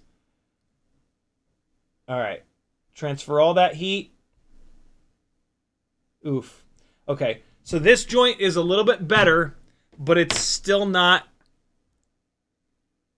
as good as I usually kind of like it to be. But this is a joint that is a little bit ugly, but it's very strong. It's very strong because there's no sharp angles. And so this is done. There's no reason to come back in and rework this unless you're an idiot like me. The reason I'm going to rework it is because I like for them to be smooth all the way up over on the top. But again, this is completely fine. What's happening on this joint, the reason that it looks the way that it looks is that if this is the flat pad, I want the wires to be completely flat here. What happened right at the last second is I dropped my left hand down and it pivoted up, and now the tips of the wires are kind of sticking up a little bit too tall. All I need to do is lift this hand, but it started to really absorb all of the heat from it because I was on the pad for too long. So that's fine. We'll give it a split second. You can make a pretty strong argument for just getting the work done as quickly as possible so that you're putting as little heat as you can into the ESC. I've done it both ways over the last 9 years, and I've never really seen a difference. I've never ripped a pad off. If you come anywhere close to this level of work, you will be absolutely fine, and you will never have a solder pad break off. If you follow half of these basics, you will never have a solder pad break off. It's way more important for you to follow these basics confidently than to hem and haw over, the proper NASA soldering techniques. None of your stuff is going to last that long. Just get it, do a bunch, like I said, do a bunch of these basics and you'll be totally fine. I'm being overly pedantic right now, but hey, it's my stuff. I want it to look good too. And that's okay. It's also just like more practice. The more you rework this stuff, the more practice you get. Cole Power says if your solder joint is shitty enough, it will reflow on its own. That's true. All right, so one more time, we're going to do this guy. I'm going to just add a little tiny bit more flux. It has had enough time to cool down a little bit. Clean the tip of the soldering iron. Yeah, I can't get the camera is exactly in the way of getting the tweezers in here. Hold on. Let me just do this properly real quick, and then I'll bring the camera back in to show it to you. I've never found a way to do good quality work with a camera in here. It's just there's too much going on. I would need I would basically need a camera person. I would need someone to operate a camera over my shoulder with a zoom to be able to do good quality work on camera. And that's just not in the budget. That's not in the non-existent budget. So I'm going to get this into the exact position that I want it this time.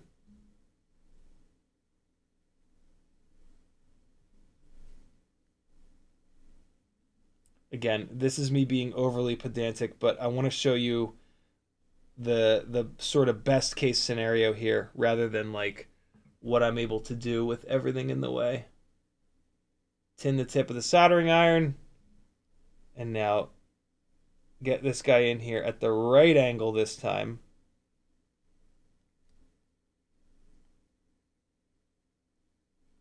Well, now I've got too much solder on the joint. I would much rather have Too much solder, then not enough though. Previously, it was actually just about the right amount. Again, this is getting overly insane, but from a technical standpoint, you want the solder joint to be convex, not concave. I might have those words backwards, but you technically want the solder joint to look like this and then roll up over the wire in a way that you can actually just barely see the individual strands, which is what we had a second ago. You actually don't want the solder joint to be like a big ball like this. But the big balls look better.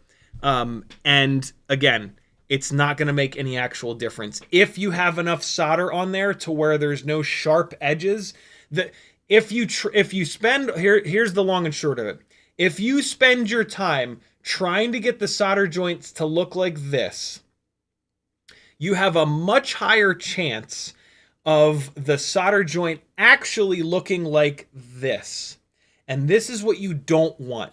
The margin for error of the solder joint being perfectly like this versus having too much of an angle here and having not enough solder is a much worse scenario than adding too much solder to where it's balling up like this. If it's balled up like this, there's no chance that you've got this situation where the solder wraps under and then goes out. And so, in my opinion, don't try to get the solder joint like this.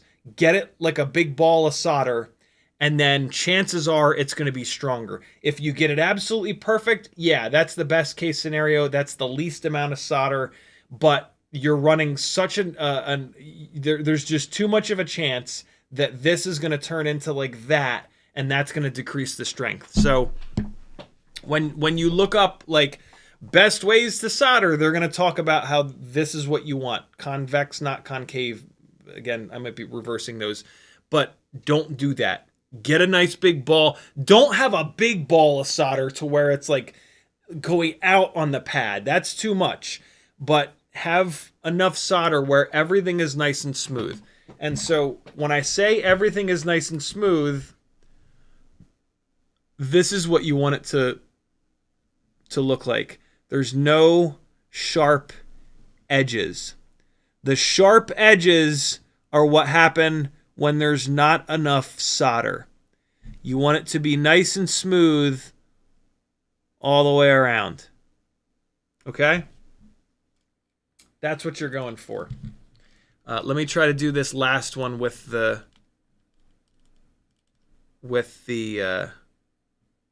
camera in position so that you can see it. So we're gonna I'm gonna put the nerd goggles on first. Concave goes in. So you want it. So technically speaking, you want it concave, not convex. But realistically, just make it convex. And convex is a dome. Yeah, make it convex because that means that there's much less of a chance of you having a pocket of no solder, which decreases the strength.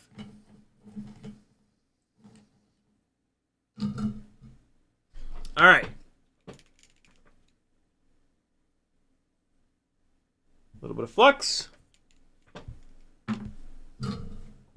Get the wire into position, which is the really frustrating part when this camera is here.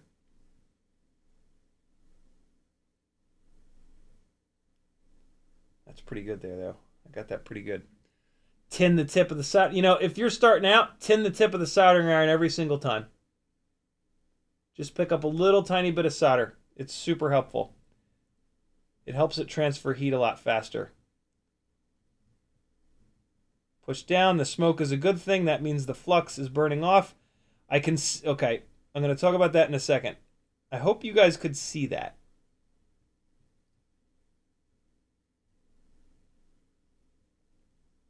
Hold it nice and still. All right. The reason why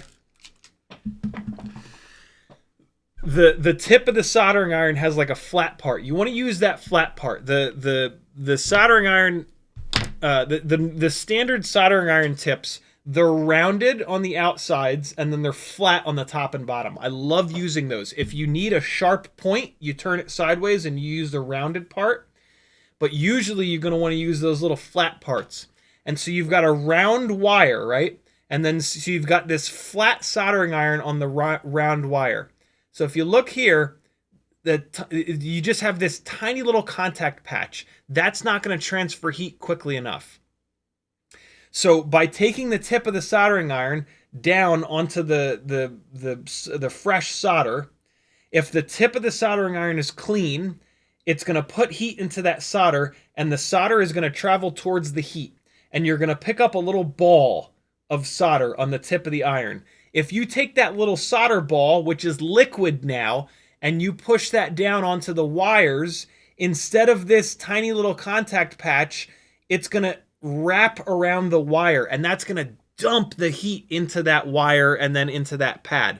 What I hope you guys just saw is that I did that, and then I put that down onto the wire. It dumped the heat into the wire.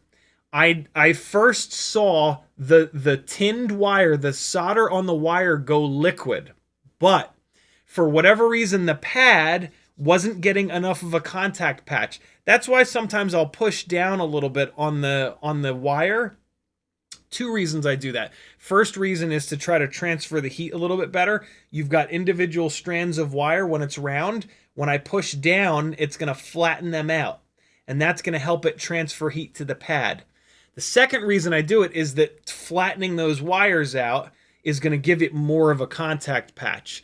But what I hope that you guys just saw is that the wire flowed first. The wire transferred from a solid to a liquid first, but it didn't transfer enough heat into the pad for the pad to flow. When I say flow, when we say flow, what we mean is the solder transfers from solid state to liquid state. And you have to have that happen. It has to flow. The wire and the pad have to flow together for you to get a strong solder joint. The weakest possible solder joint is if I hadn't been patient and if the wire had flowed, but the pad didn't. There would have been a tiny little spot on the bottom of the wire where the pad would have flowed. And so that if I'd been impatient and I hadn't been watching the pad to see it turn to a liquid, I could have just held it on here. Oh, the wire just turned to fluid. We're liquid. We're fine. Pull the heat off. Let it be. That would have had a tiny little solder joint down here at the bottom, but that would have been really shitty from a strength and from a conductivity standpoint. That is worst case scenario. It would have held on. I could have then taken the wire and pulled on it, and it would have been okay. But if you look at it, what you want to see is the wire to flow and turn to liquid, and then be patient, maybe put a little bit of pressure on it, and then you'll see the pad flow. And then what you really want to see is for that whole joint to become one big solder blob, right? You want to be giving it just a little bit of pressure. You want to give it time. All the heat goes together and everything becomes the same temperature. Everything becomes like 700 degrees Fahrenheit. The solder can flow together. And now when you remove the heat, the solder is not going to try to like make that Hershey kiss shape because everything is the same temperature. Solder flows towards the heat. If the work is a lower temperature than the tip of the soldering iron, when you remove the soldering iron, the solder will chase and it'll make that little spire, that little Hershey kiss. You don't want that. If that happens, you want to get back on this pad and you need to get more heat into the work. You want the work to be the same temperature as the tip of the soldering iron. If it is, the solder is not going to chase the soldering iron tip. It's all going to be the same temperature. You're going to remove the tip and it's going to stay a nice smooth ball of solder on there. That's a super common problem, is that you get these spikes on all of your solder joints. The problem is you've not put enough heat into the work. The solution is to be more patient. The other solution, though, is to use flux. That's going to happen all the time if you're not using enough flux. If you're still on the solder joint and there's no smoke left, there's no smoke coming off of it, all of the flux has burned off. When all of the flux has burned off, it immediately starts to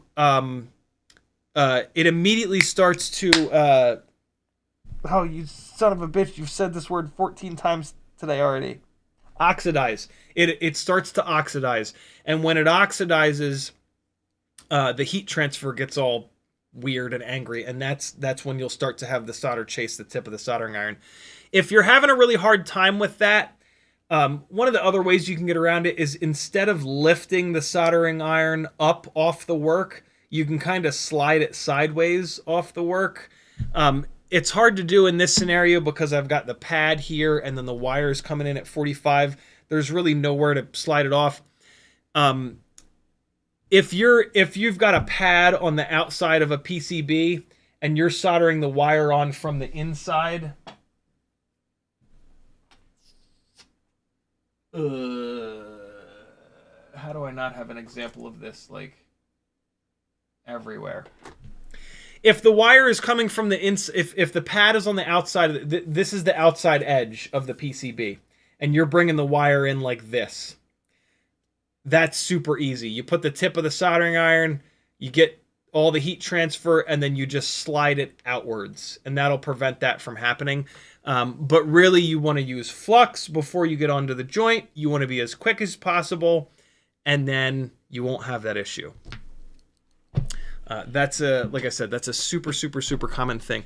This is a pretty good solder joint. Again, ever so slightly too much solder, but you can kind of see the individual strands of wire.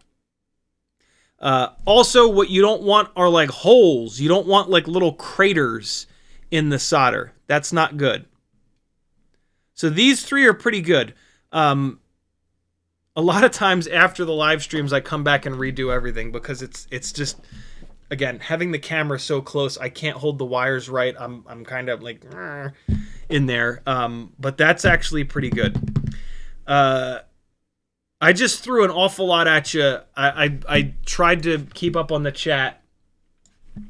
I'm gonna leave it there. This is soldering 101. We kind of got into some soldering 102 kind of stuff, but that's enough. After you get done with the work, 5x loop. If you squint like a pirate, you can hold it in your eyeball. If not, just hold it with your fingers. Look at the work. Look for the smoothness. The smoothness is the most important part. You don't want any aggro crag looking shit going on in there. Whose brain just completely imploded? What other 40-year-old's brains just completely imploded when I said aggro crag? Any of you whose brains imploded, do you remember what show that's from? You don't want any aggro craggy bullshit. You want it to be a nice and smooth solder joint. That is one of the most important things, is that it's nice and rounded and nice and smooth. They don't all have to be shiny. If they're dull, but they're nice and smooth, that's okay. If you want to take them from dull to shiny so that they look better, and they're technically a little bit of a better joint, it's less oxidized, you're just going to add flux. Just rework it. Just put a blob of flux paste on top. Get your tweezers perfect. Hold the wire exactly where it is. Apply the heat. Big puff of smoke. Let the whole thing flow. Let the whole thing turn liquid. Remove the heat source, and then it'll be nice and shiny. Was it Guts? I actually don't even remember the show. I remember it was on Nickelodeon.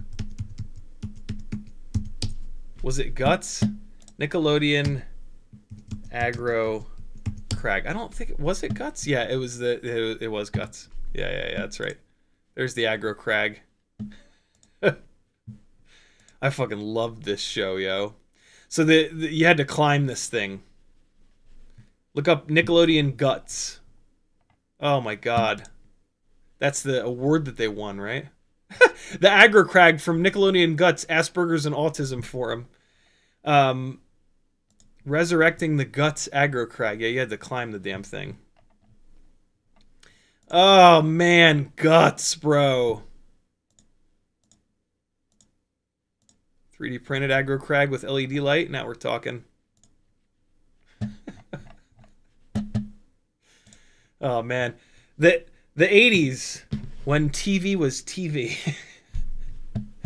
All right, let me scroll up and get caught up on chat, and that'll bring us to the end.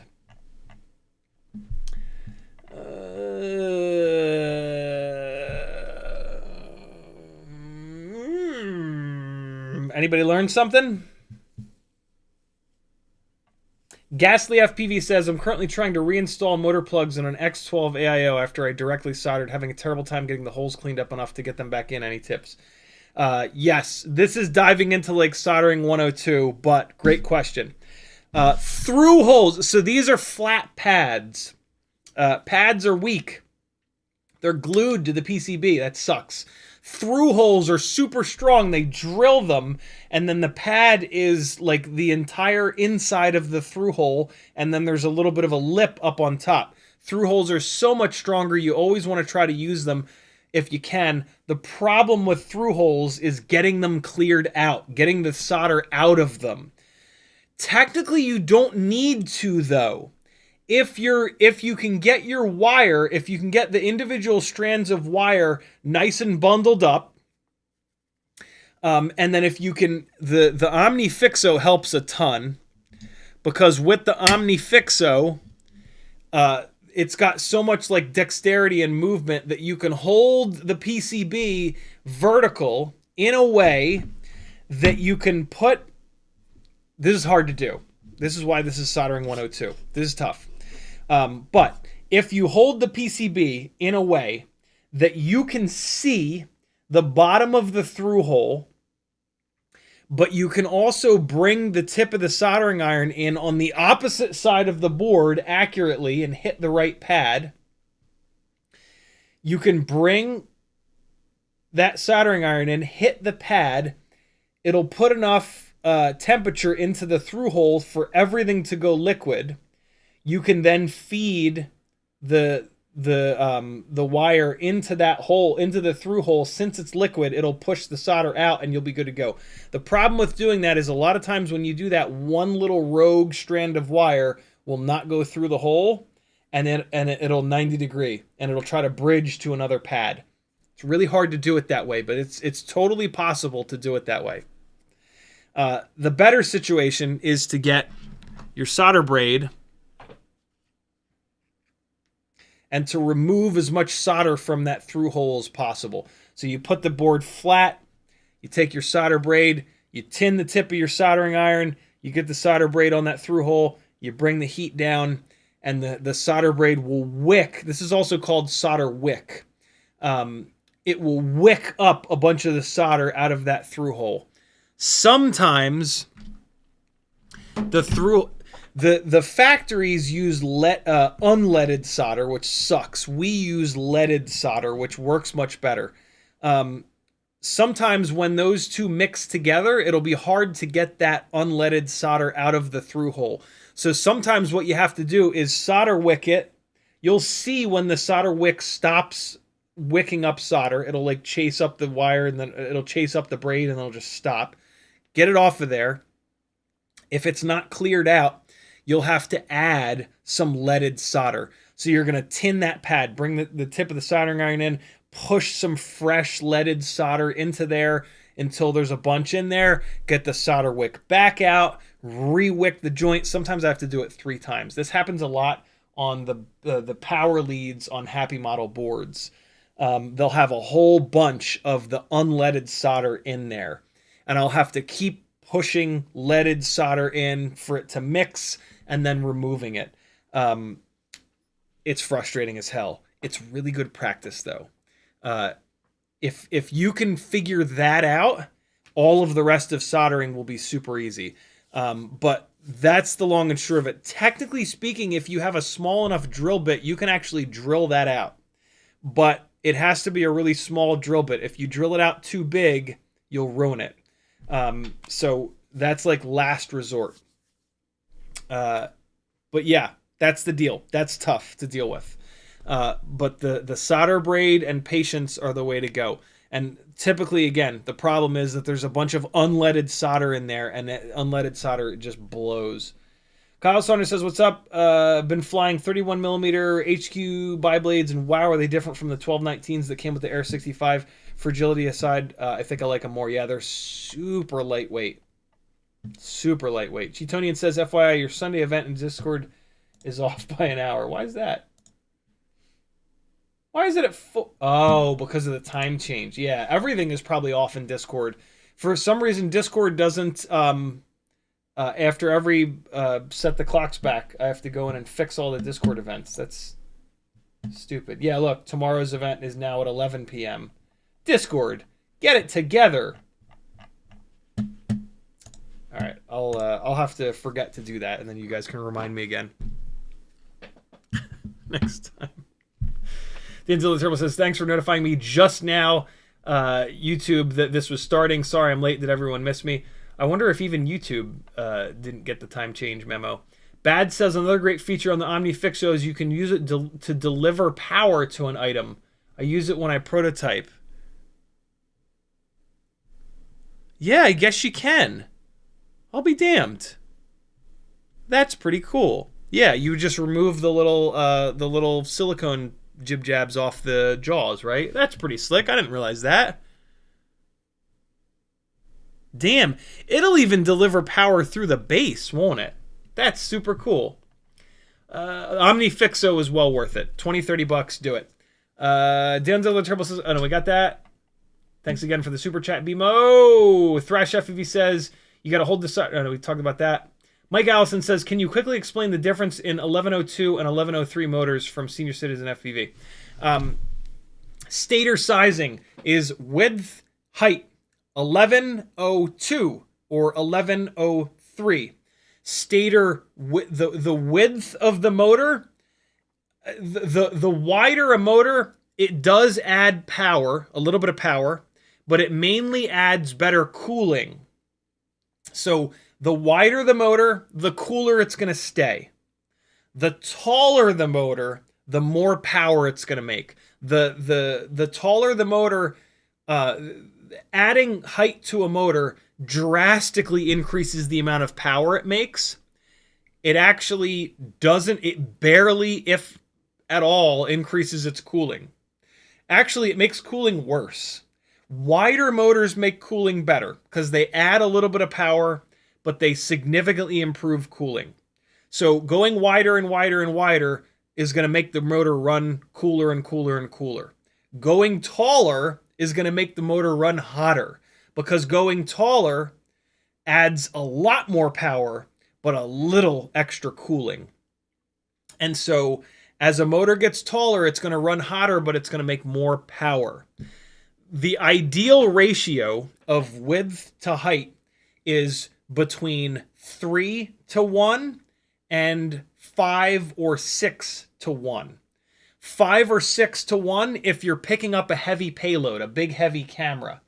3 to 1 if you're building a really really aggressive performing rig, like a racing rig or like a really hardcore freestyle rig. The wider the motor it is, the more weight you're adding and the less power you get for that weight. So a 3 to 1 ratio is for like a really aggressive, like it's going to get a little bit hot, but it's not going to get too hot kind of motor. 5 or 6 to 1 is never going to heat up, even if you're picking up a massive camera or payload or whatever. So 1102, 2, 4, 6, 8, 10 and a half, 11. That is a very wide motor. That's a motor that's going to stay cool all the time.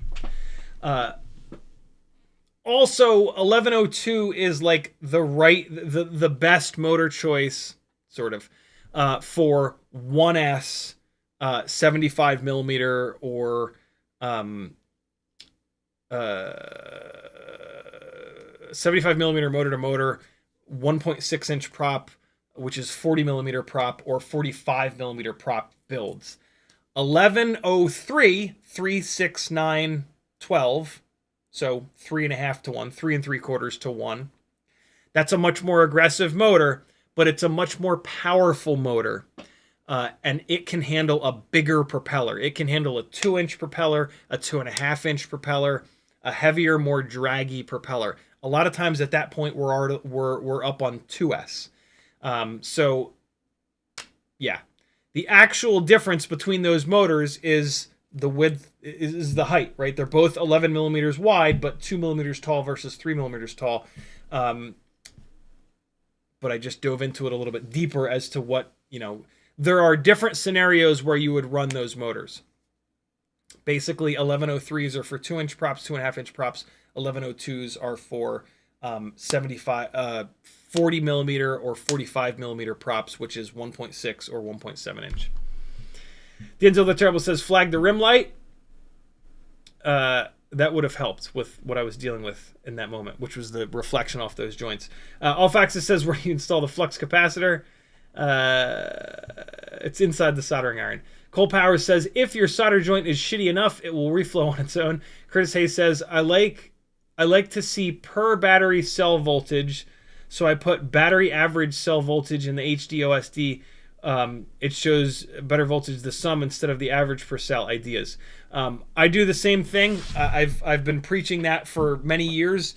There's another huge advantage, which is that it gives you 2 decimal points. If you use the regular battery voltage, the full battery voltage in your OSD, it's going to give you like 24.1 volts.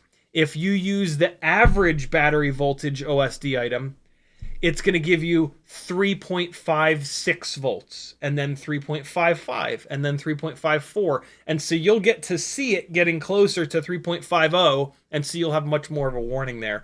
So yeah, it also eliminates the need for you to try to remember the math when you fly a 6S rig, a 4S rig, a 2S rig, a 3S rig.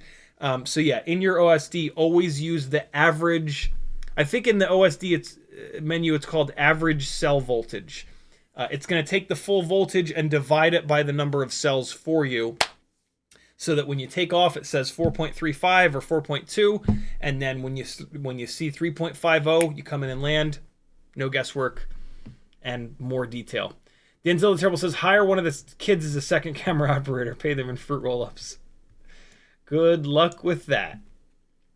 Dave S says, concave goes in. Cole Power says, I clocked that. Every Day with Bruno says, thanks for all the info. I was practicing while listening. Nice. Bad says, guts.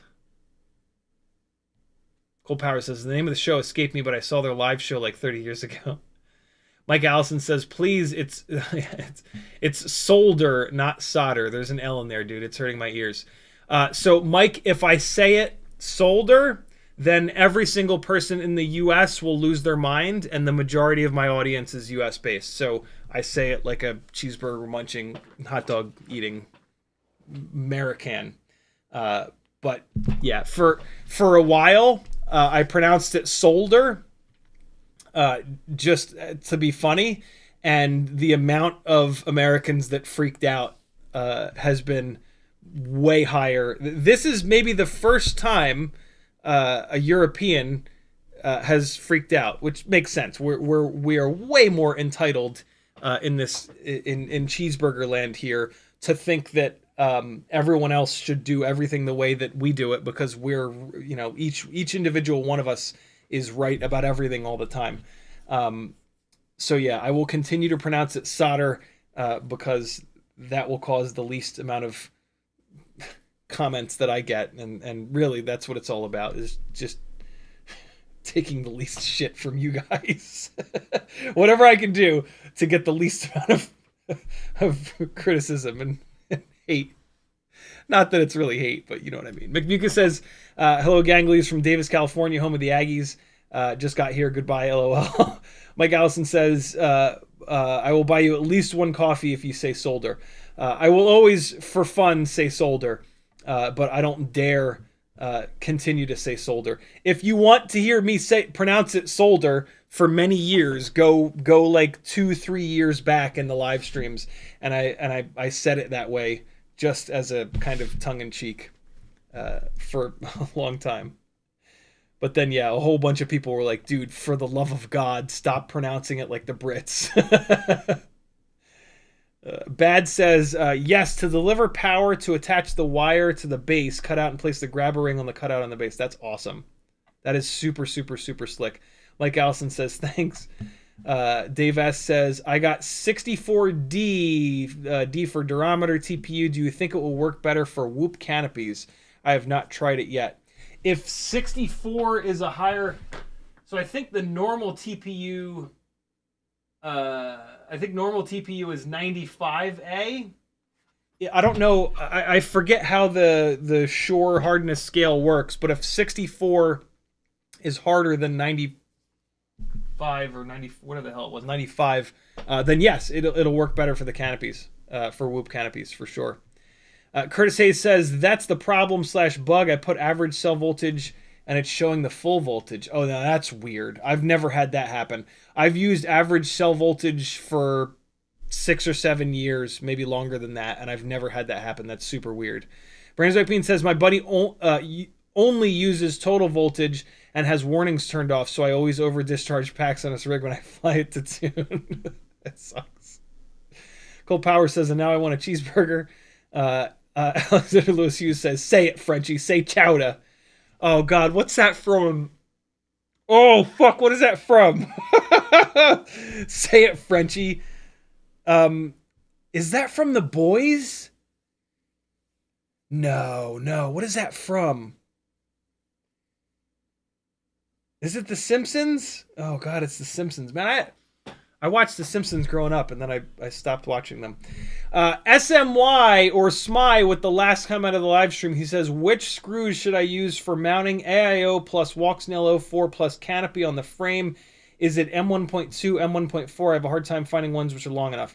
Either M1... It is The Simpsons. Tito thinks it's The Boys, though. M1.2 or M1.4 will both work in Tiny Whoop frames. The plastic posts in the frames are like, they're kind of like M1.3. So you can use 1.2 or 1.4. I use M1.2 on my Etsy, which is linked from CiottiFPV.com. I have for sale M1.2 by 12 and M1.2 by 14. And in the description, it explains that if those are specifically for double stacks, AIO, and then VTX on top. If your double stack is using regular grommets that are the same height on top and bottom on both, then you can use the M1.2 by 12. If you are using grommets that are taller on one side than the other on either the VTX or the AIO or both, you absolutely need the M1.2 by 14 screws to be long enough to give you enough engagement into the plastic posts in the Tiny Whoop frame. So there you go. Best case scenario would be M1.4 by 14 screws, but I haven't been able to find those. I haven't looked in a week though. Let me check again. M1.4 by 14.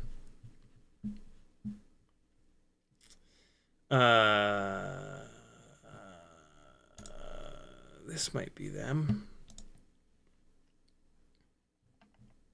Nope. It's unbelievable how hard these are to find. See, it always, for whatever reason, M1.4 always ends at 10. It's super annoying. Super, super, super annoying. The M1.2 screws are just ever so slightly too small. And the crash on, that really hard crash on the live stream from Friday ripped 2 of the M1.2 screws out. That wouldn't have happened if they were M1.4. But I just can't find, and apparently Beta FPV can't find them either. They're supposedly having an impossible time finding M1.4 screws that are long enough. It's maddening.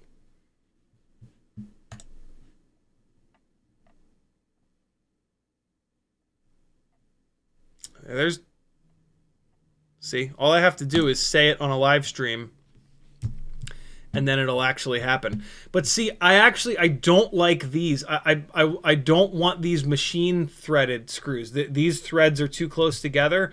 I really prefer the ones that are more like this, the almost like self tappers, where the threads are farther apart. I don't know. The M1.2s that I have, the threads are pretty close together, but they at least have that pointy tip on them. Yeah, I don't know. I am going to order a set of these, though. Coarse threaded, that's it. Thank you, Bitterroot. I am going to order these because I want to see what the deal is. M1.4 by 14. Oh, God, $22. That's getting expensive. Usually these are, like, really, really cheap. Hopefully there's free shipping at least. Yeah, it looks like there's free shipping. I've not had on Friday's live stream, that was the first time that I've had one of these things rip out. And it was a full throttle crash into the wall when I was frustrated. So and I've crashed these things quite a bit. So yeah, the M1.2s work totally fine. And a lot of you guys have bought these M1.2s from me and you've had good luck with them. So there you go. Alexander Lewis Hughes says, Simpsons where Bart skipped school and the only one knows the French cook tripped and wasn't assaulted. But if he says something, Skidder knows he skipped school. Thanks for hanging, friends. My name's Aaron Ciotti. Everybody calls me Ciotti. I hope you learned something today, and I'm glad that you were here. CiottiFPV.com to support me, and we'll keep doing this forever, and we'll build our rigs better and, you know, complain to each other as much as possible about how infuriating everything with FPV can be. Love you, bye! Here's some more 2-inch 04 flying around while I was waiting for Azalea to get out of talk therapy. Crazy wind. Lots and lots of wind. I'll see you guys tomorrow night at 10 o'clock. Love you. Bye.